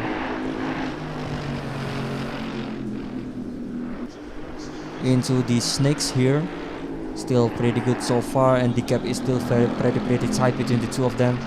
Into the downhill section, into the Dunlop now. Oh, but it is now, I feel like it goes a bit far now. It was less than 0.2 seconds before. Now it looks like it's back to 0.4, 0.5 to be exact. So maybe this is another kind of, just because of their different driving style. So they have like a part where Dylan Tan could get closer, and then some other parts that Dylan Tan actually does, just getting some bigger gaps. Yeah, it is maybe because of that, or maybe just Dylan Tan just decide that maybe this is not the correct time, but I am faster than him, but maybe he just decide to do a more conservative pace. Yep. And maybe waiting for him to make mistakes, or also could possibly be, still trying to figure out the best pit stop strategy. Yes, correct. And now back in Detio Ari, and now already overtaken by Muhammad Kurtubi. So Kurtubi from 3 second gaps is now almost 1 second in front of Detio Ari. But definitely Detio Ari was slowing the pace of Kurtubi, because if I'm not mistaken, it was only 5 seconds between Detio Ari and Bilebenheiser. But now the gap between Kurtubi and Bilebenheiser is 13 seconds. So that's definitely very big gaps there, and maybe Detio Ari just giving out the positions there and not going to be very risky with the race today. And that's still a very good position for Detio Ari so far, considering that he's starting from the 17th position. And if you guys wondering why there is no 17 positions no more, unfortunately, because some of the drivers is unable to finish the race because of some reasons. Like we have Fadli Rahmat that got disconnected, Ilham Shak also disconnected, and then we have Mavin Moh retired early in the race. Because of that massive incident. It's very unfortunate for the Lors. And then in the last few minutes we actually have Rama that cuts off because of the health condition. Yeah. So very very unfortunate actually. But then, yeah, still props to Detio Ari there for get some big stars there. And now actually the top two leaders is almost okay. We do the diving section again with Java Sim Challenge Water Edition. Aduh. Yeah, so we got the swimming specialist here. Yep. Yeah, that is a bit unfortunate in the broadcast. But it still doesn't take away the fun from the race today, definitely. And maybe in the upcoming challenge, maybe we will need to bring the speedboat division. Because or the diving competition, because they're diving a lot now. So maybe we're gonna go back again to the race, like in no time. Yes, here we are, and again with Dilanta that is still trying to overtake Afila Bahar. 0.3 seconds gap remaining. It is still closing in again. It is just back and forth between 0.6, 0.3, 0.2, back and forth again. Oh, it's now Afila Bahar trying to take the undercut strategy, and now Dilantan leading the race with only 13 minutes left. It's just about time about who takes the pit first, and that is Afila Bahar takes the pit first. And now Dilantan, I think, just need to drive as fast as he could possibly be to make the gap bigger and bigger with Afila Bahar. So Afila Bahar is still in the pit stop there, and now we have Muhammad Irfan. Yep, that is getting closer and closer to Chris Radianka. So maybe we will looking forward to a battles here. So Afila Bahar is still okay. He's now already finishing his pit stop there. So how long did it take? Around 30 seconds, Yeah. 31. So now the gap between Dilantan and Afila Bahar is 30 seconds. So now Dilantan have to get a healthy 30 seconds ish or maybe more. Yep. To secure the first position. Now with only 31 seconds. Okay, so now Muhammad Irfan getting closer and closer to Chris Radianka as they soon entering 130R. Whoa, very fast stroke here. And now Chris Radianka actually goes a bit wide, but still okay for him. Not spun out his car or something like that. So he's actually pretty lucky there. Yeah, he is very lucky. So now Muhammad Irfan still closing in and looking forward for overtaking chance on Chris Radianka. But it is judging from the qualifying result, possibly AMG got the better straight line speed there on the acceleration. Yeah, could possibly be. And now we have Satrio Hermanto also trying to battle it out with Abireski. So this is, if I'm not mistaken, the battle of the two real life drivers here. Oh yeah. And by the way, just behind of Hermanto, we actually have Fikri Seger. So if Fikri Seger managed to get closer to Hermanto, maybe that's going to be some kind of problem for Hermanto, because you're correct. Yeah, if he managed to attack Hermanto's position, then he needs to do some kind of defensive move. But I think sooner than that, Hermanto is closing into Abireski, almost touched there in the sequence. Oh, getting very close in the outs and the exits of the corners here. Satrio Hermanto, I think, is getting closer and closer actually. Oh, this is very intense race. Yeah, definitely. Satrio Hermanto is very, it's almost bumper to bumper in the sequence there. Yeah, correct. I'm sorry, in the hairpin. But back to the hairpin as the slowest part of the track. Bumper to bumper action with 0.3, 0.2 gaps is actually pretty normal. Oh, getting very close with the slipstreams there, entering the 130R. That is very quick on the getting straight. very wise there, actually, both of them. Another slipstream. Oh, another context, and now Abireski hits the wall very harsh there. Oh my goodness. Wow, that is a massive incident there between Satrio Hermanto and Abireski. Alright, let's see in the replays here. They both goes wide in the exit of 130R and then try to take the inside, and Satrio Hermanto just hit the back of Abireski car. Yeah, it looks like Abireski just hit the brakes a bit early, a bit early, and then Satrio Hermanto just can't do anything about it and just hit the back of Abireski very hard. Yeah, and Abireski now forced to take the pit stop for the second time of the race, even with only 10 minutes left in the race. Yes. That's so unfortunate actually. Because the damage is very heavy there. Yeah, Because as definitely. we seen here, Satrio Hermanto's car is pretty much not very badly injured there. Yep. Because the contact between Hermanto and Abireski is not really that far. That the speed difference is not really that far, not really that huge. It's just a small bump. But then, unfortunately for Abireski, he got thrown into the wall. Yep, the wall is very close to the edge of the track there Yes. actually.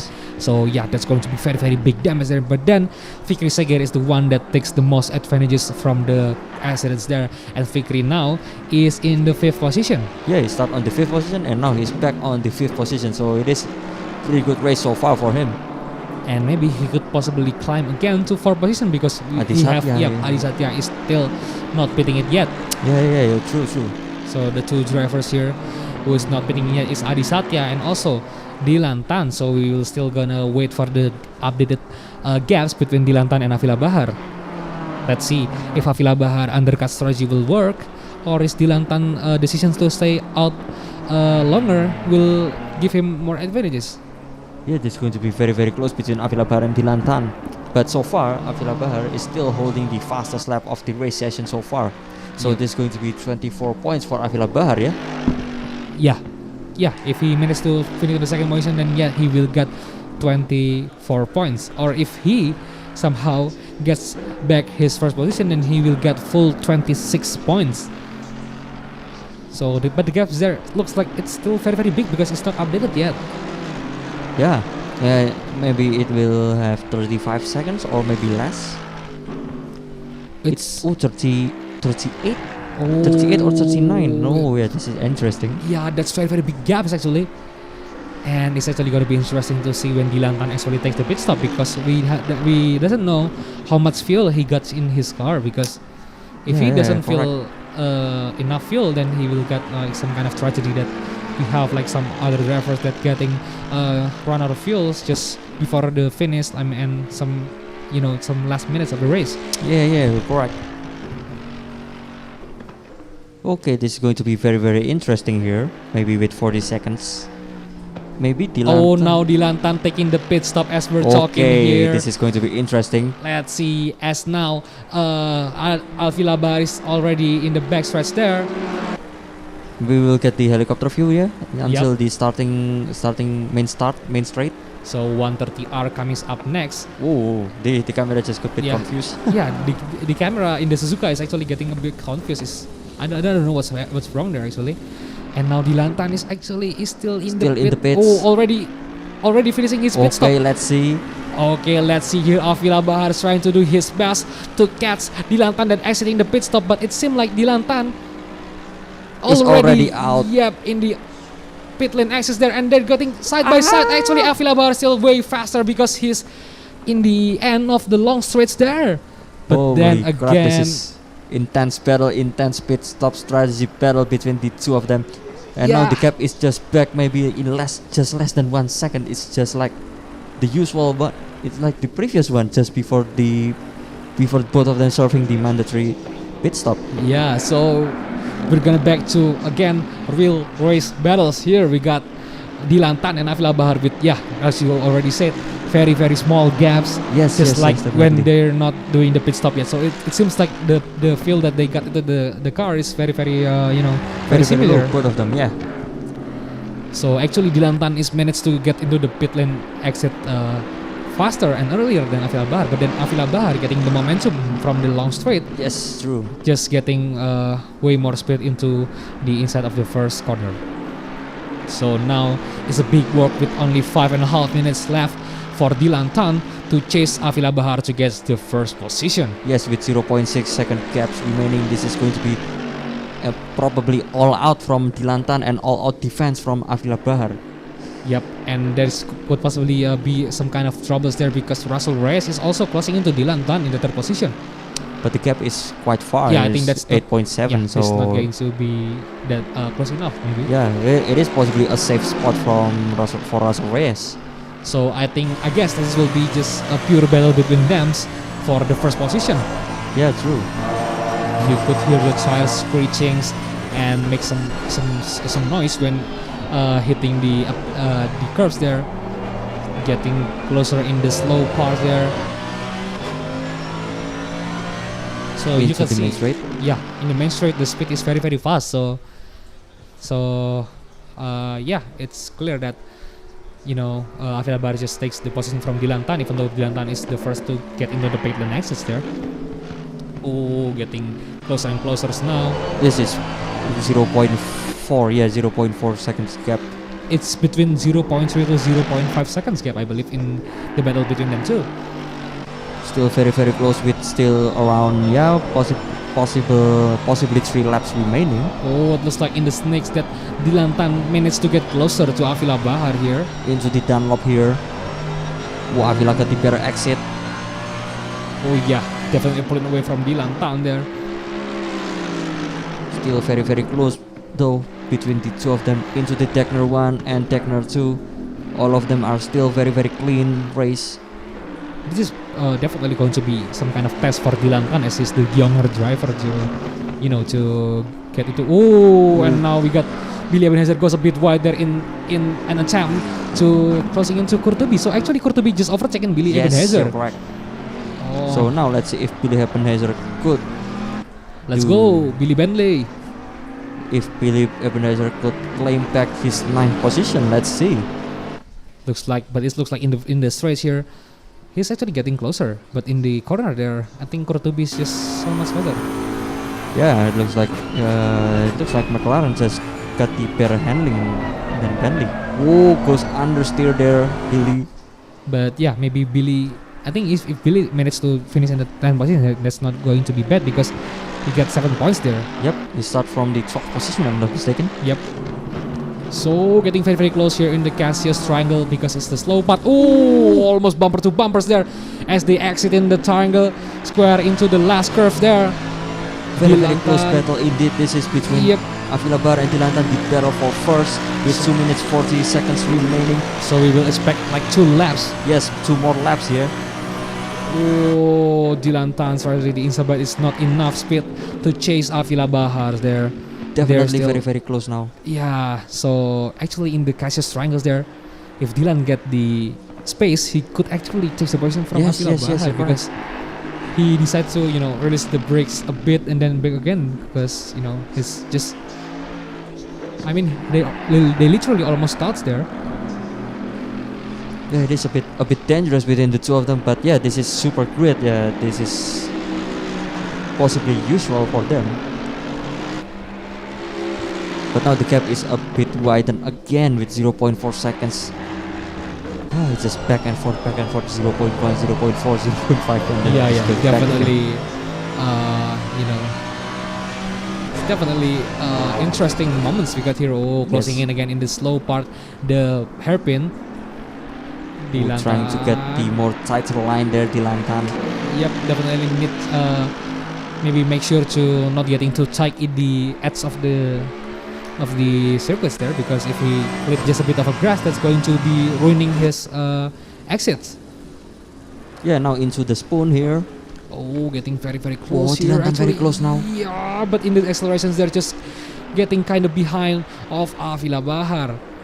So very interesting last minute battles here we got between Dilan Tan and Avila Bahar. Okay, we will have one more lap here for this epic battle between Avila Bahar and Dilan Tan. Entering 130R, still very close between the two of them. 0.3 seconds gap. Oh, this is where the last time Dilan Tan is very close there, but it looks like he's not as close as the last lap here with Avila Bahar. It looks like Dilan Tan got the better exit on the Casio triangle. Maybe he will get some kind of slipstream, but it's still so far there. Yeah, he will. So this is the final laps there. Dilan Tan still trying to get the slipstream. Maybe trying to make some kind of last minute maneuvers there. Dilan Tan really getting very close with Avila Bahar. Into the snakes now. Let's see what will happen here. Oh, the cameraman gets a bit confused there. Maybe they need to drink. So we had Dilan Tan still closing into Avila Bahar, getting very close actually in the snakes here. But Avila Bahar gets a bit better exits as per usual. Why why the internet connection gotta be some kind of problems in this kind of way. This is the literally last battle. Oh my goodness. And our broadcast director here trying to make sure that we get back to the race server as fast as we could possibly do. But I think yeah, this is we're back. Come on, let's go. We could already hear the beautiful engine of the sound of the engines there. So Dilantan is still, but I don't think that he got enough time left to overtake Avila Bahar. So yeah, they're closing into the finish line. 0.4 seconds in the spoons now. After the spoons, they got the backstretch, I believe. Yes, into the backstretch. And then only 3 corners left, which is the 130R, the Cassius Triangle, and the last curve. Yes, true. Now into 130R. But looks like it is just impossible for Dilantan to make an overtaking maneuver for Avila Bahar. But let's see here. Unless Avila Bahar makes some big mistakes here, getting very close yet again. Dilantan really do his best to pass Avila Bahar, but it looks like Avila Bahar will be the undisputable champion of the round 5 race of the Super Grid.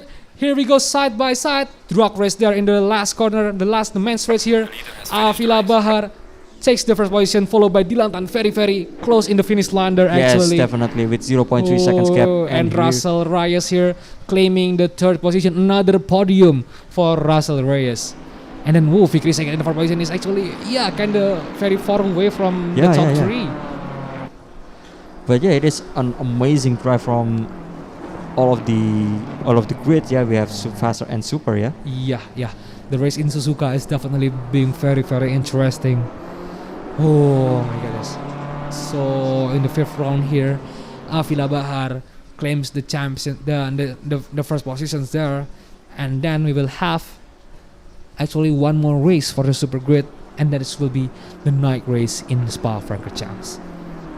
So Fikri Seger in the 4th position, followed by Satrio Hermanto in the 5th position. And then we have Chris Radianka, Adi Satya, Muhammad Kurtubi, Bilya Benhazer, Muhammad Irfan, Detio Ari, Delia Nur Hidayat. So 12 drivers that actually going to finish the race, I believe.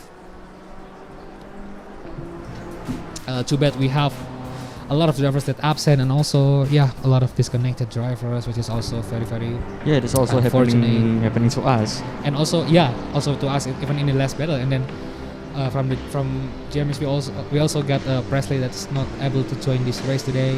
So but it's still a great race overall. And very great. In the podium here you got Russell Reyes, another podium for him in the 3rd position. Dilantan also another podiums. And for the winners here, Avila Bahar, his first podium is actually, and already taking the wins here today. Avila Bahar from James Phantom in the 1st position. Woo. That is very intense race. So Dilantan and Russell Reyes already got some podiums here actually in the JVSC Challenge tournament. But Avila Bahar, the first time he entered the podium, and then also the first time he gets the win. Yes, you're correct. Oh goodness. I am kinda out of breath actually because of the last part there. Dilantan almost got Avila Bahar. But let's see if we will do an interview session, because hopefully maybe it's half 22 past 30, and as we know, the Formula 1 opening is already started 30 minutes ago. So and I actually also looking forward for that race, because this is a new season in the Formula 1 there. Maybe we won't have the drivers available for the interview, but we'll see. We'll wait for a bit. We'll wait for a few minutes here, because we definitely want to hear some words from the winners here today, because what we have today is really just some kind of consistency battles, and then in the some part and also in the last part of the actual race, it's actually getting closer and closer between them, especially between the 1st and 2nd position. It is okay. And we have Russell already said, sorry, I can't make the interview. Russell. So maybe we would the other two. We wait for Dylan. So it's all right actually.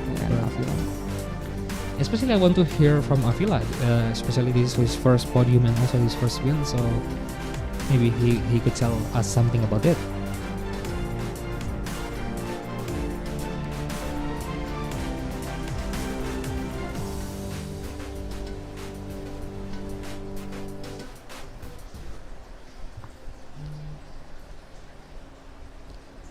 Okay, maybe we will wait till 22:35. Yeah, maybe if we didn't have any, yeah, we will just end the stream.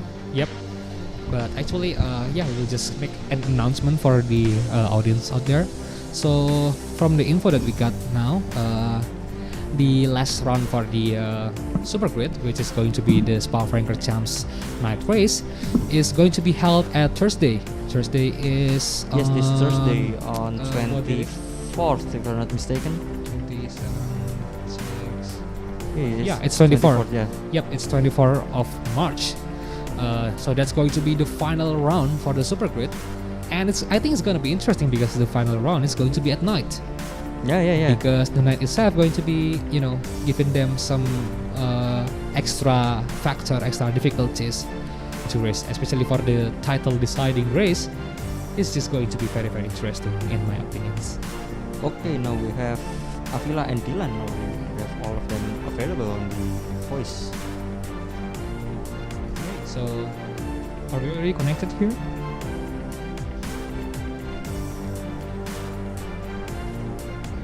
Yeah, it should be. Right, so we're already joining the broadcast channel here. Hello guys, could you hear us? Yes. Alright, so Kiki, maybe we'll start with Dylan. Okay, first of all, congratulations Dylan for another podium. Yeah, Yep. yesterday was a win on the Mount Panorama, and now second place. So congratulations. And how was it for the race today? It was tough. Avila had very good pace, very consistent. Yeah, just messed up on my pits. Oh, I see.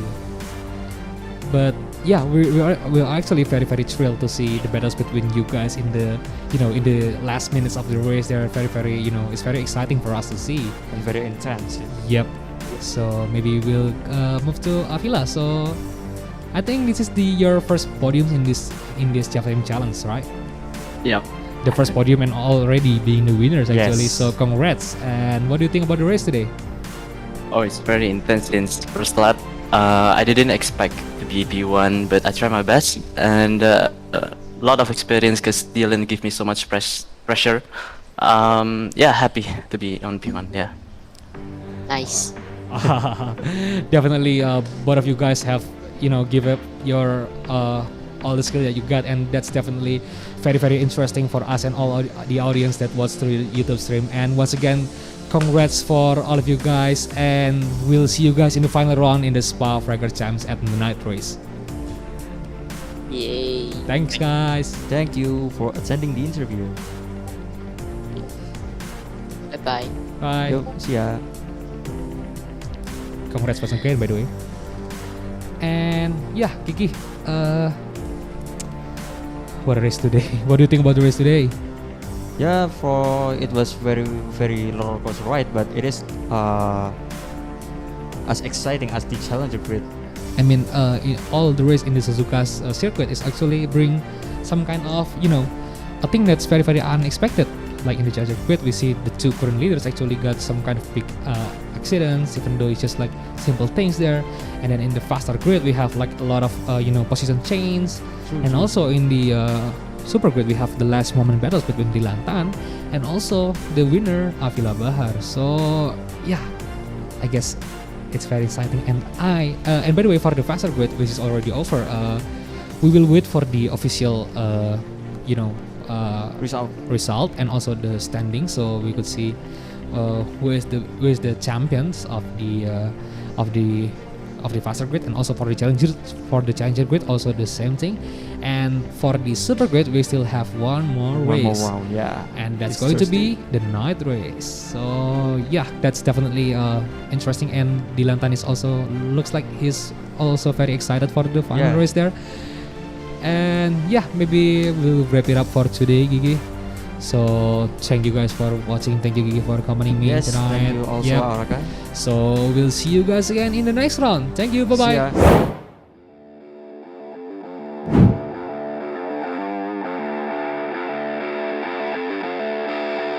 you.